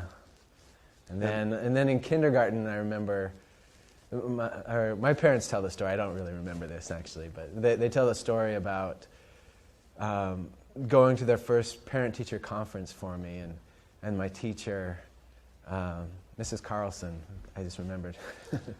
But she said at first she was really worried about me because, we'd have the little art projects and all the other kids would be done and I would still be drawing away at the table, and she'd have to come and get me and say, okay, it's time to move on. And so she thought maybe I was a little slow or something, and then she would look at my little drawings, and I was drawing, cowboys and Indians, and my cowboys would have scarves on and little hats. I mean, they're stick figures with scarves and hats, and the Indians would have fringe, and I'd draw little teepees, and the teepees would have paintings of horses on them and things like that. So I was just getting caught up in all those little details at a young age. So you were really observant. Yeah, obviously. I guess so, yeah. And you were slow and meticulous. Yeah, yeah. So did you have early dreams of becoming an artist, or was it the encouragement you were getting that kind of took you to the next level? What happened? Well, I don't know that I had early dreams of being an artist because I really didn't know. I didn't think of it as being a career. I mean, it seemed because the art that I was drawn to were these 19th century artists. We had these. This was before the internet, so we had all these encyclopedias, and I remember just thumbing through those and seeing just these great 19th century paintings, like David. I remember I would draw little David paintings, and so I kind of thought this was a thing of the past, because when in school, when they talk about contemporary artists, I just wasn't really interested in that. And so at a young age, I never took art classes in school. Well, I did up until I got into like middle school or high school, and then I was kind of focused on, I was going to be a doctor. Both my parents work in the medical field, and so I kind of envisioned myself going that route. So I was taking my chemistries and biologies, and I always had interest in taking art classes, but I'd sign up for them, and you go to the counselor and you tell them the classes you want, and I would say I want art, some sort of art, and there was always some conflict with like a AP biology or something, and so they'd put me in the biology class rather than the art class, and just every year after year that would happen, and I think I took one art class in high school. So it's interesting because I sense that you have a bit of a scientific mind. So it'll be interesting to see how that science comes out when you're talking about art, the science of light or the science of color. Yeah, I definitely will sound like a nerd as I get caught up in all this art terminology. Well, we're all nerds when it comes to art, and that's a good thing. Absolutely. Nerds conquer the world anyway, right? Yeah, that's true. Bill Gates and Warren Buffett are nerds. Yeah. Yeah. So you went to college, and was that about art, or was that about going to medical school?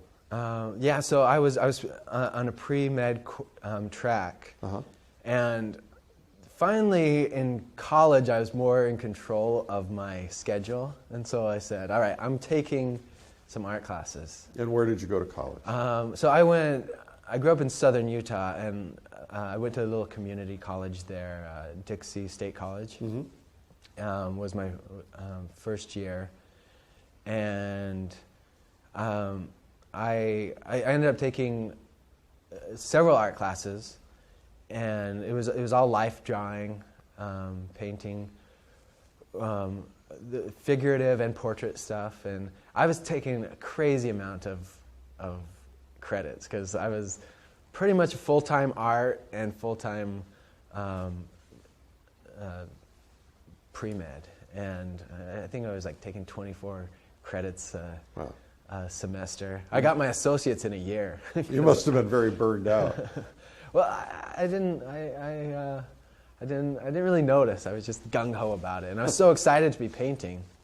But after my first semester, my art teacher said, hey, if you want to switch your major to art, I can get you a full tuition scholarship. And so I switched to art thinking I would still do the pre-med track at the same time, and do that, and just as a declared art major. But then I just realized I liked art so much that if I was going to be putting in 40 hours a week doing something, I'd probably get good at whatever I was doing for 40 hours a week. Right. At the time, I was working at Domino's, not Domino's. No, yeah, it was Domino's, and I remember just flipping boxes. I wanted to be the best box folder. Right. And so I got really efficient at it, and I'd have competitions there, and I was just putting all my time into that, and I realized like whatever I'm going to do, I'm going to be doing it so much, and I'm probably going to want to be the best at it, and so if I want to put all that time into something I really loved, and so I stayed with the art track. What do you think your parents did that gave you that sense of competitiveness or being the best at whatever it is you did? Do you think that came from your parents, or was it just something you picked up on your own? I don't know. I'm a middle child, and so I guess you have to stick out somehow. There's 5 kids.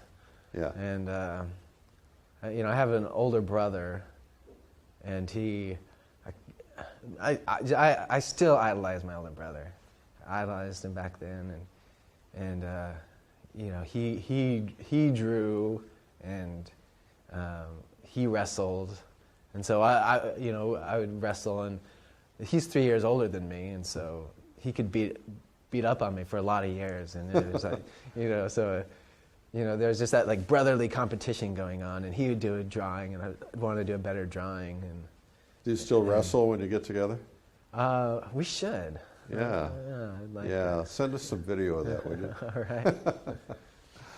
And I guess, you know, and my dad was an artist as well, Really? and my grandpa. They both had full-time jobs. They did art on the side, but they would go to, I remember going to fairs, and they would get these giant pieces of wood. My grandpa would cut them down, and then they would paint like these horse scenes and mountain scenes, and then they'd go to all these art fairs throughout Utah and sell their paintings. They'd put this, Wow. they'd turn them into tables and art pieces, and they'd put this nice varnish over them. And Well, that's where it all comes from then. yeah. That's interesting. Is your grandfather living? No, he passed away a while ago. And how do your parents feel about this art thing that you're doing now? You know, they've been nothing but supportive. That's great. I think, you know, I think somewhere in their mind they thought, yeah, we'll just let him get this out of his system, and he'll move on to like a real career. We hear that a lot. Yeah, but they never voiced that. Like, I never felt like I was making a bad decision in going into the art field. They never pulled me aside and said, you know, check yourself, son. Son, we're worried about you. Yeah. So you were in college, Uh-huh. and you became an art major, and you Uh-huh. were going to do both. Uh-huh. What happened then? I just became more and more disinterested in following that track, and you know,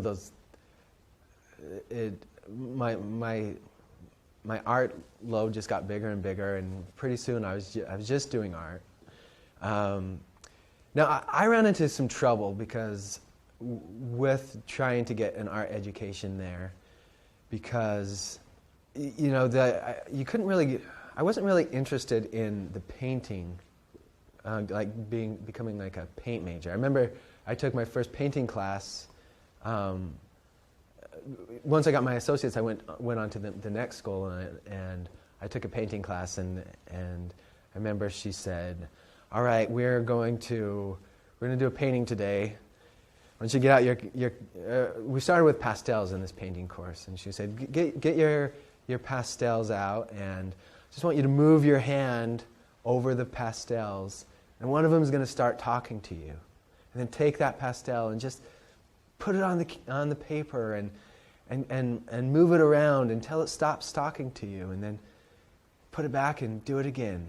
The next one will talk to you." And it just, I don't know, it just wasn't what I wanted. And so You didn't hear it talking, did you? it was kind of the silent thing as I moved my hands over it. And so I changed my major from fine art, from a painting major to illustration. Because illustration, you had the models. And I went from Dixie College to Utah State, and they had this great program. Glenn Edwards was the head, and it was like on Friday, it was an all-day class where you would go from like 8 in the morning until 4 with one model. Was this in Salt Lake City? This was in Logan, Utah. Logan, okay. And so I was just getting a ton of life drawing experience and loving it. And then Glenn Edwards retired, and the program got turned over to the grad students, who the grad students had been, you know, on the easels next to me during those classes, and you know, they're like they're like my friends, you know, and all of a sudden they were the teacher. And so I decided to change schools, and not only that, they were kind of eliminating the illustration field. It was becoming more digital, And so it was kind of like, if you were in the illustration field, you could, or degree, you could finish out your time, but that was going to be the swan song for the program. And so I changed schools and I went down to Southern Utah University and studied under a guy, Perry Stewart, who had been Glenn Edwards' student. And I studied there. Again, it was great. We had models every day, and figure drawing, and portrait drawing, and painting. And after a semester there, he changed schools, went up to UVSC. You keep driving them out. Yeah, I know. That program got turned over to the grad students, and so I followed him, and I just kept bouncing around. And all in all, I ended up going to 5 different universities looking for, just trying to study with this guy and this guy. And after a while, I kind of gave up, and I got offered a wrestling scholarship out in Southern Virginia University.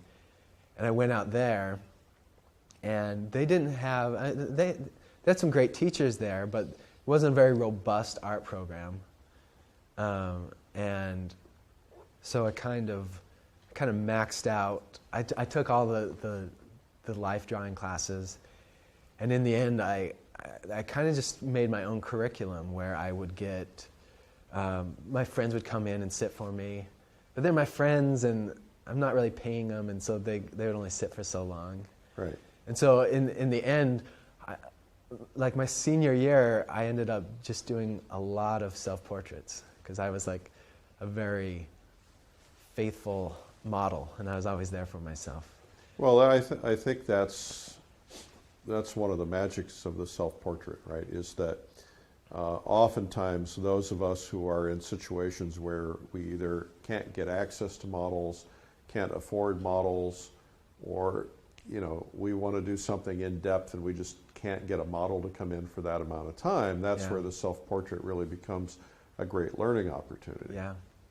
Yeah, because, well, I found too, like, even in those life drawing classes, it was usually, one session. The longest I ever had a model was maybe 3 sessions, so 9 hours. But it was typically like a 3-hour, just alla prima drawing of a figure or a portrait. And, and so you can only take your skills so far with these quick portraits, because you can do these fast gestural drawings and they look beautiful and astounding. But if you were to push them a little bit further, spend 9 hours, 12 hours, 20 hours, 40 hours, you're going to start to see problems with your structure that you wouldn't even know was there unless you push it further. Right, your foundation has to be right. Yeah, and so if you're just doing these 3 hours, you can just kind of settle and say, man, I'm so good at this. And you won't even realize that, oh wait, I need to build that foundation that you're talking about. One of the benefits with doing a self-portrait is that you can really invest the time that you need, all the hours that you need to push a painting or a drawing as far as you can. Typically I was doing all these quick drawings and paintings, 3 hours, 4 hours, and they were this nice alla prima finish, but I never really got to the heart of it, and I never pushed it far enough to see that the structure could have been better. And so with a self-portrait, I was doing 2-3 a day. I would start in the morning. You were doing 2 or 3 a day self-portraits? Self-portraits, yeah. I would start with morning light, and I would use my morning light and do a 3-hour session, and then I'd go to lunch, and then after lunch I would do another 3-hour session with the afternoon light, and then I'd come home and do an evening session with artificial light. And so, I'm getting, right there is 9 hours of model time, which, $15 an hour every day just would have added up if I was paying a model. Right. So you went to Virginia, and you did a wrestling scholarship, and you were doing a little bit of art, Did you do any more education in art after that? So yeah, I finished my degree and went off into the world, and I just didn't feel qualified.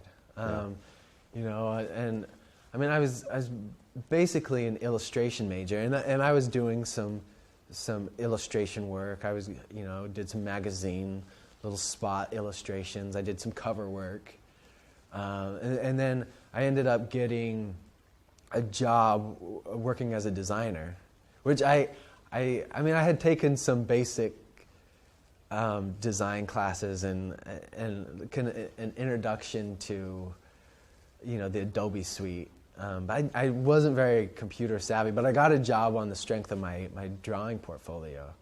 And then, so I was working for HP. They had this small little design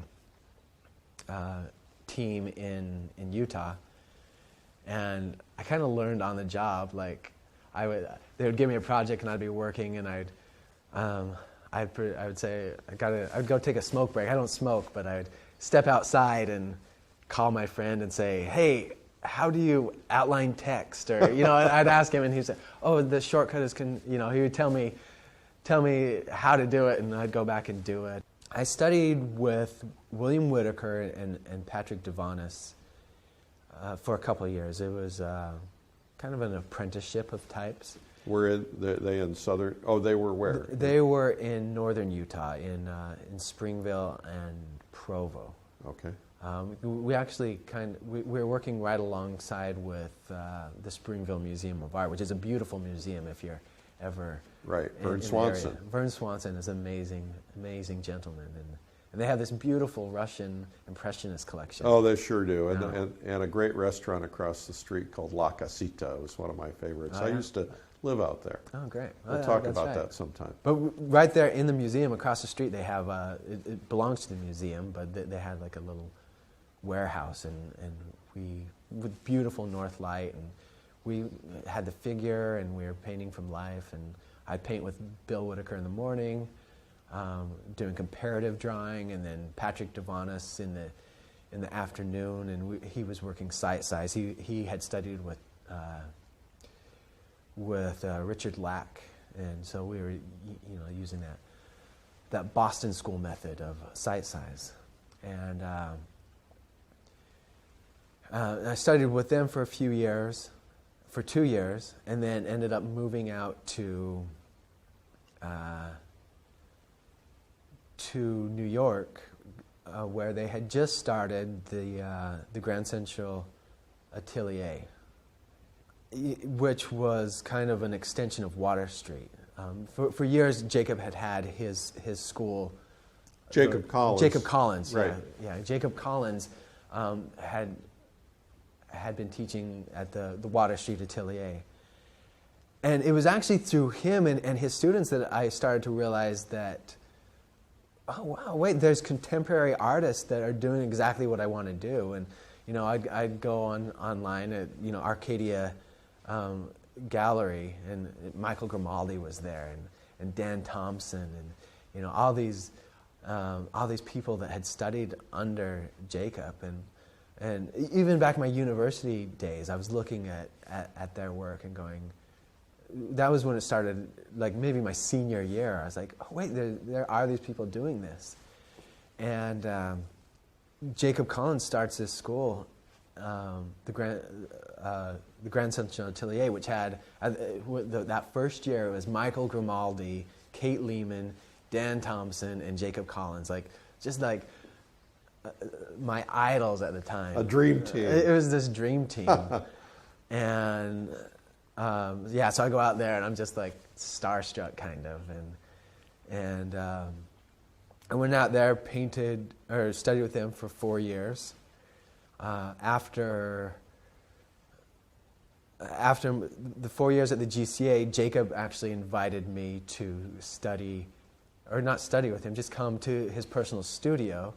And so every morning for 2 years, I would go at 8 in the morning to 12, and we'd split a model, and I would just paint alongside of him, which was Really, one of the most helpful things in my career was just, he in that 2-year period, he didn't really critique me. He didn't come and assess my drawings or my paintings, but it was, I could see we were solving the same problems. Right, you could see what he was doing. Yeah, and I'd struggle with something, and I'd look over at what he was doing, and he was struggling with the same thing, and maybe resolving it the same way I'm doing, maybe doing something else. But it was just like such a learning experience to see how he would work, and also see him develop, work with the galleries and develop shows. And he had all these shows at the time, and he would have a painting of a model in this position, and then I have the same painting of a model, in this position, which is kind of nice in an art history sort of way. Absolutely. So what happened after the time with Jacob? So I realized that a lot of the artists that were successful had a lot of the same things on their resumes. They were being published in notable art magazines. Their work was out there for people to see. They were getting their name out by winning different art competitions. They were perhaps teaching, and they were in notable galleries. And so I thought, man, I'm not doing any of these. None of these are on my resume. So I immediately went after those. And interestingly enough, it was kind of like I just put it out into the universe and thought, okay, I have to do this checklist. And I was lucky enough that things started just to fall into my lap. I took the initiative to put my work into some competitions, which is kind of nerve-wracking, and everyone hates rejection. But I did well, that first year of really saying, I'm going for it. That really is the first step, I believe, because the reality is you don't get art magazines. I published several. You don't get art magazines until you get noticed. Uh-huh. You don't get galleries until you get noticed. So how do you get noticed? You get noticed by starting to win art competitions. And then when you start winning art competitions, that's when you start getting some publicity. People go, oh, hey, he or she is pretty good. Maybe we should do an emerging artist article or something like that. And then the galleries then see those and they go, oh, emerging artist, we need to grab this person. That's kind of my perspective on it. Which is exactly how it turned out for me. Yeah. It opened so many doors. As a matter of fact, you were on the cover of our magazine. Uh-huh. Yeah. Fine Art Connoisseur. Yeah. Yeah. And I was on the cover of American Art Magazine, I was on the very last cover before they went under. American Artists. American Artists, yeah. Yeah, what a tragedy that went away. I loved that magazine. I was really sad to see that go. Mm-hmm.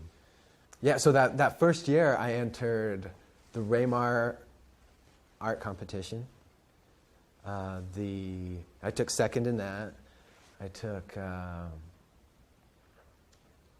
the Greenhouse Salon, the International Salon from the Greenhouse Gallery. Mm-hmm. I took second in that. And the Portrait Society of America, they have their international competition that I had been following for years, and I was a finalist in that also that year. And from that, the Portrait Society, right when I was thinking I need to start looking for a gallery, and I really wanted a New York gallery because, that's kind of every artist, that was my artist dream, go to New York and be in a New York gallery, and Arcadia was my favorite gallery of all time. As a college student, anytime I'd go to New York, I'd be sure to go in to see what Arcadia really took a lead in the figurative movement and was bright enough to really understand where that was all going, and they kind of took the edgier artists and really promoted all of that. And they were really a leader, still are, a leader in the whole figurative movement, the what I would call the young realists. Yeah. Steve really kind of has his finger on the pulse of what's going on. Yeah. Steve Diamond over there. Yeah. But I got a call from them just one day out of the blue. I was teaching a workshop actually, and got a call from them that they wanted me to bring my portfolio in, and so I took it down, and they started representing me, which was great. I kind of felt like I was being called by the Yankees or something, you know. It's George Steinbrenner. Yeah, and exactly. Steve Diamond. Exactly. Oh, that's funny. So, what has happened to your career since then? You kind of got launched. You obviously got into Steve's gallery, and so give us the fast track on what has happened since then. Well, I'm just painting away. And you're making a living as an artist. Making a living, yeah.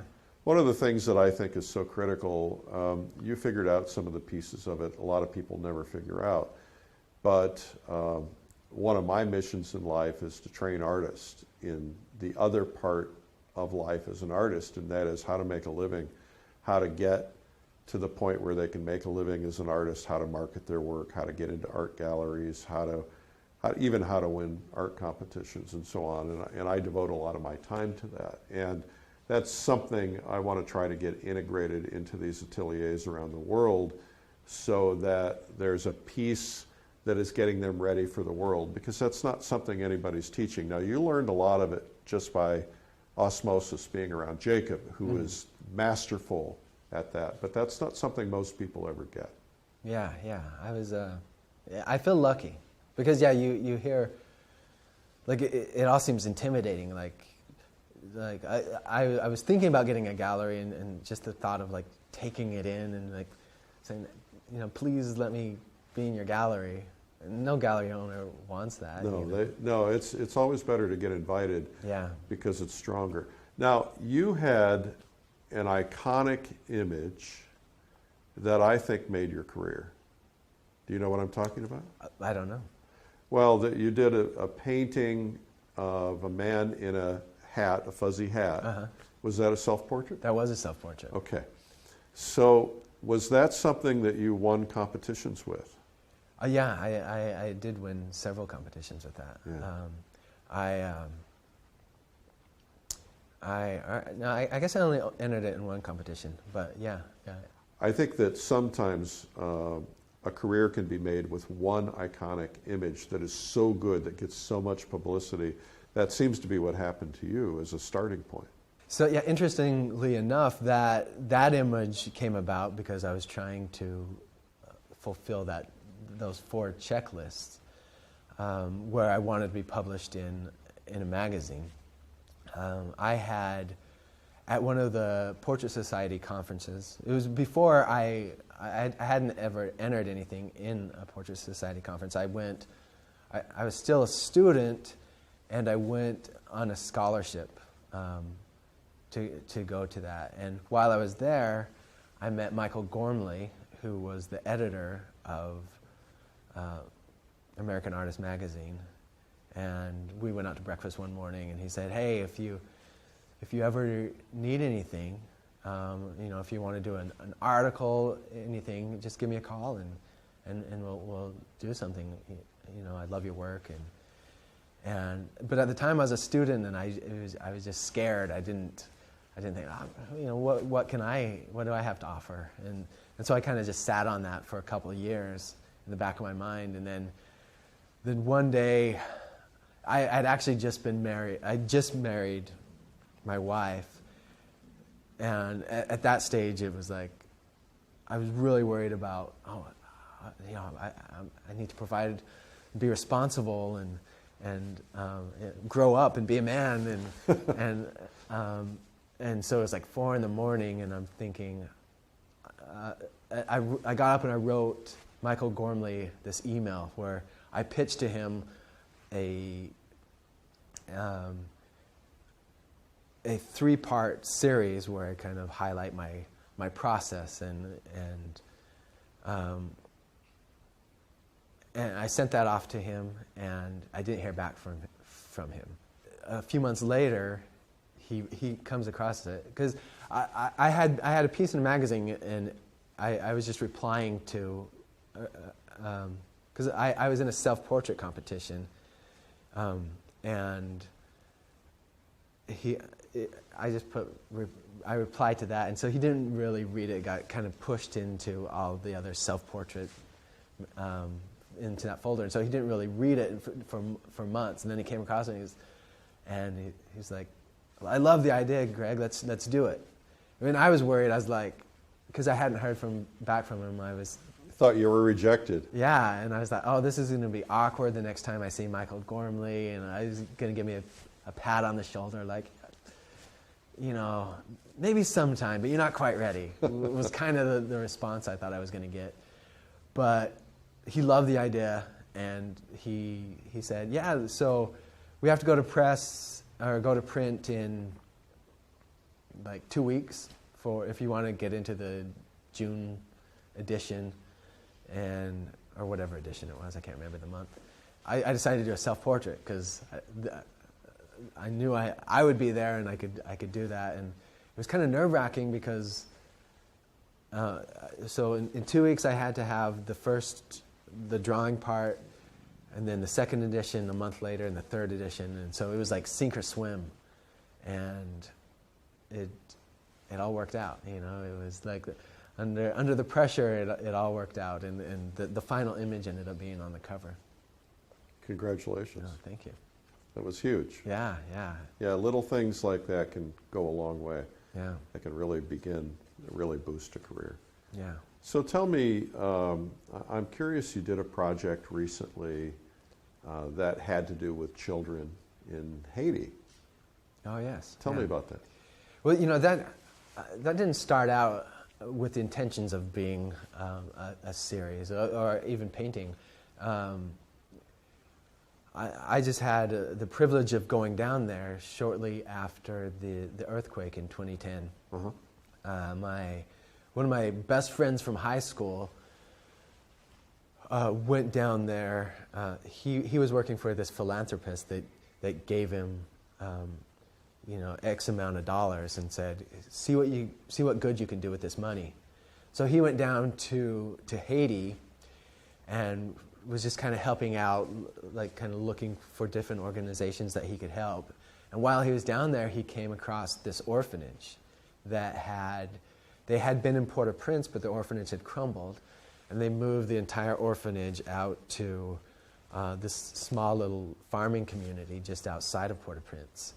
And they were just kind of squatting in this field, and living. There was 30 kids or so living in a tent, no plumbing, no electricity, which is scary because at that time, they had the cholera outbreak, and it was a bad time to not have all those amenities. And so he finds them, and he's like, wow, I could do so much good with that money here. And so he invested that money, his time, into that orphanage, and he ended up buying the plot of land that they were on, and started building schools, building housing, building a latrine.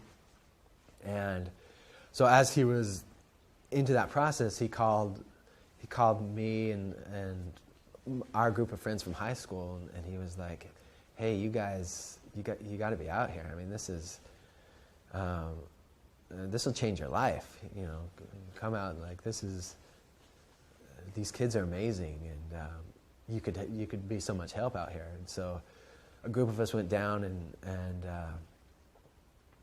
and worked with the kids, and we did a fundraiser, an online fundraiser. A lot of my friends are like tech savvy guys, and so we were helping with building the schools, and just spent like it wasn't much time. It was like a week that first trip, and I just fell in love with the kids, and you know, down there I never really considered doing a painting. I remember thinking, man, these kids are just beautiful. It'd be great to come down and do some paintings. And the Haitian people in general are just a gifted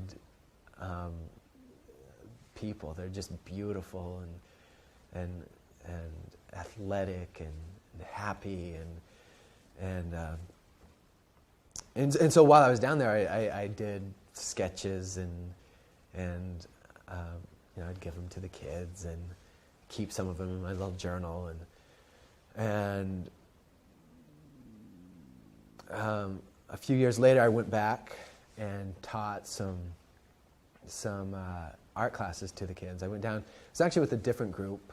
I have a friend that he's a doctor. And he goes down. He's a neurologist, and he goes down every few years and teaches. It's kind of like a Doctors Without Borders role that he takes, and he teaches the doctors there about his specialty, which is he emphasizes in seizures and epilepsy. And so, but while he was down there, he started another school with some local Haitians down there.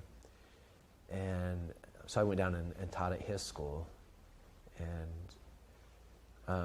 you know, did a lot of little portrait sketches and Haitian little studies of the Haitian landscape, and brought all that back. And I decided to well, it was first started as one painting, which led to several paintings. So you ended up doing a show. Uh-huh. And the paintings you did were from the drawings. Uh-huh. You didn't do any color studies or anything while you were there? I did do some color studies. You did? Uh-huh. Okay. How many paintings did you end up with? So I have quite a few like portrait sketches, but the finished paintings were, I don't know the exact number, 12 to 15 maybe. Uh-huh. And you did a show? I did a show. And was that used as a fundraiser? Yeah. I was able to send back a little bit of help to them. Well, you've had a phenomenal experience and a phenomenal education. You had a lot of drawing and a lot of instructors. You ended up at a great school, and you ended up studying under Jacob. Knowing what you know now, what would you change? Or what would you recommend maybe for somebody else as their track? You know, like going back, I don't know if I'd change much, just because you know, every experience kind of got me to where I was going. I mean, part of me wants to say I would have gone straight to the atelier and studied with Jacob rather than going to the university. Because I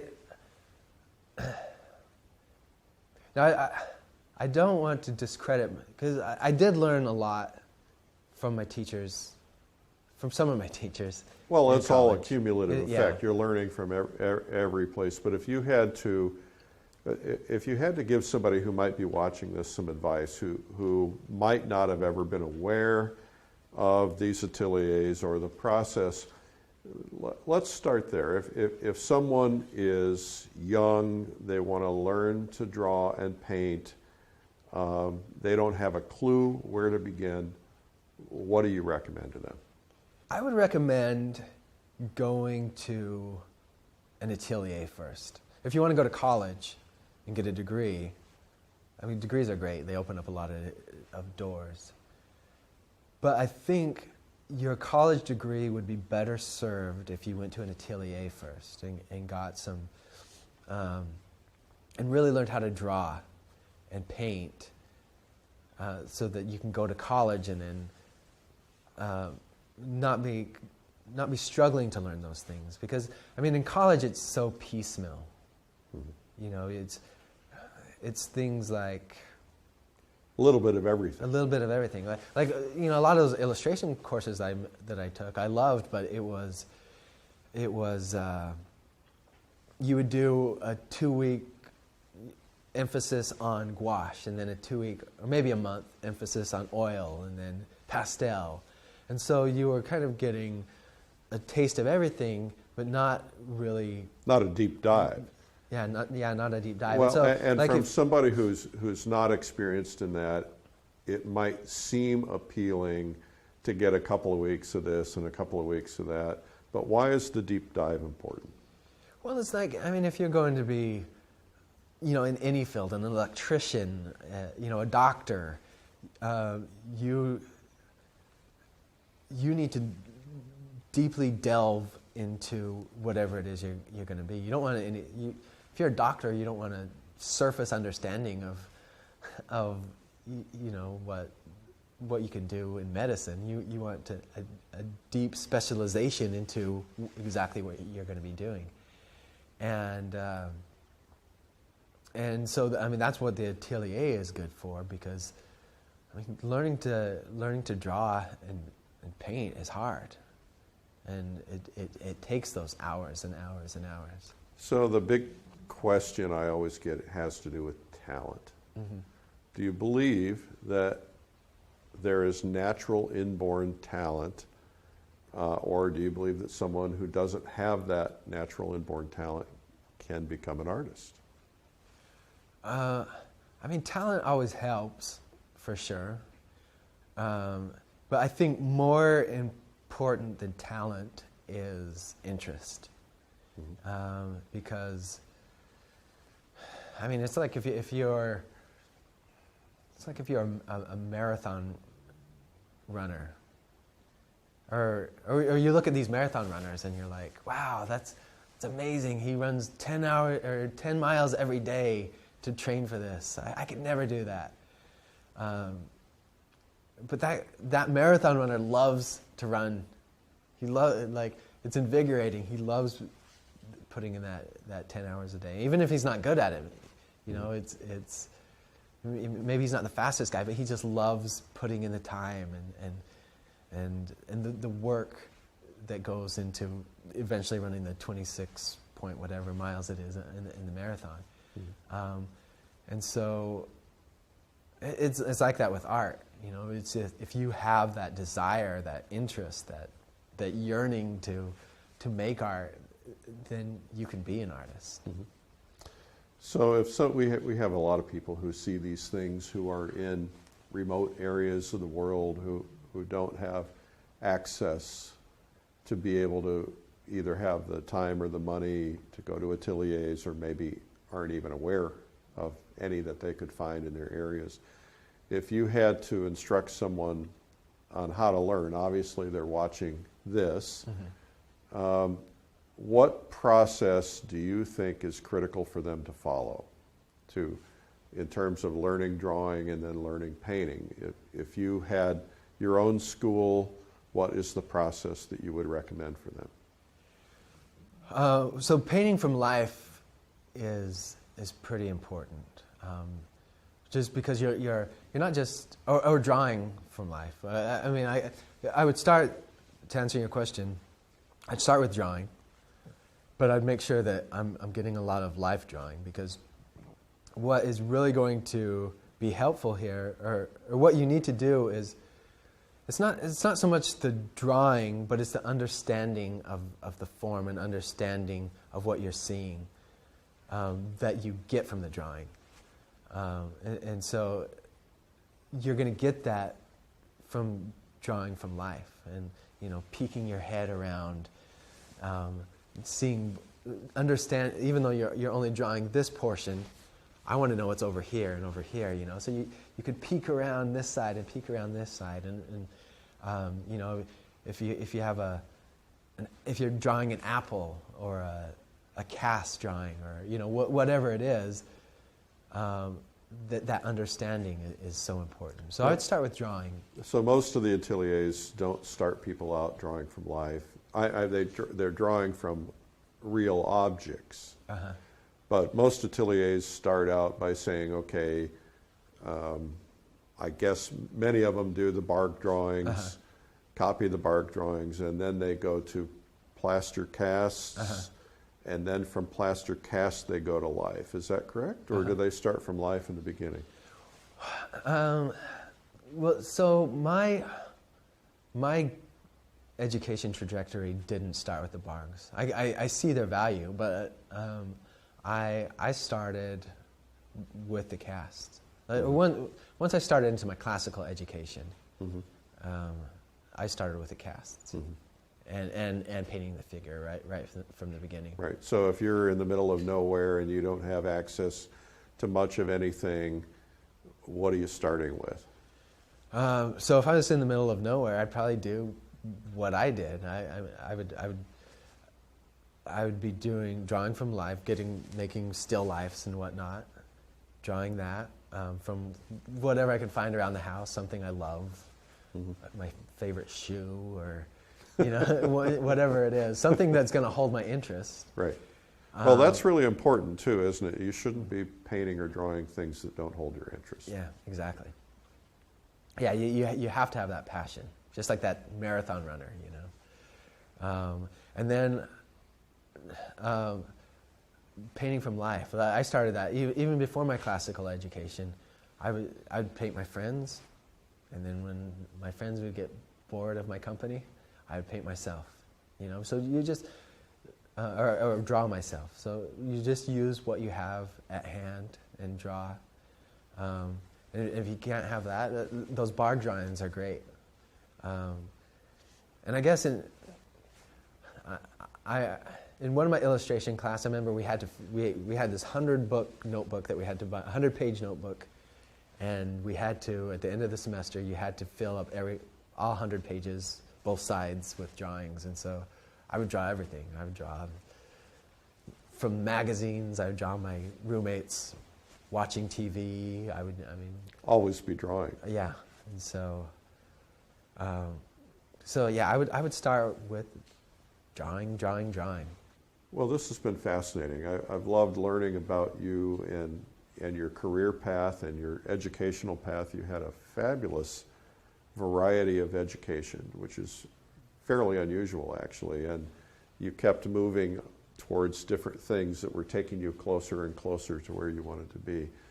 I'm fascinated with your work, the quality of your work, and you're certainly becoming a leader in this world of realism and doing phenomenal work. So I congratulate you, and I want to thank you for being here.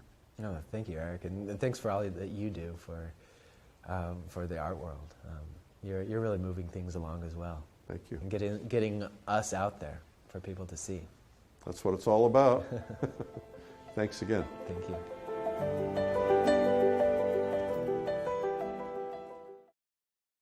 If you enjoyed Realistic Self-Portraits with Gregory Mortenson, you can learn more about it at lilyartvideo.com. I'm Eric Rhodes. Keep on painting. Rembrandt,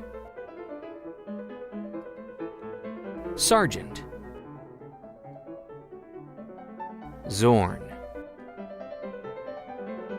Throughout history, the world's finest painters have created self-portraits, which has given us a peek into the past.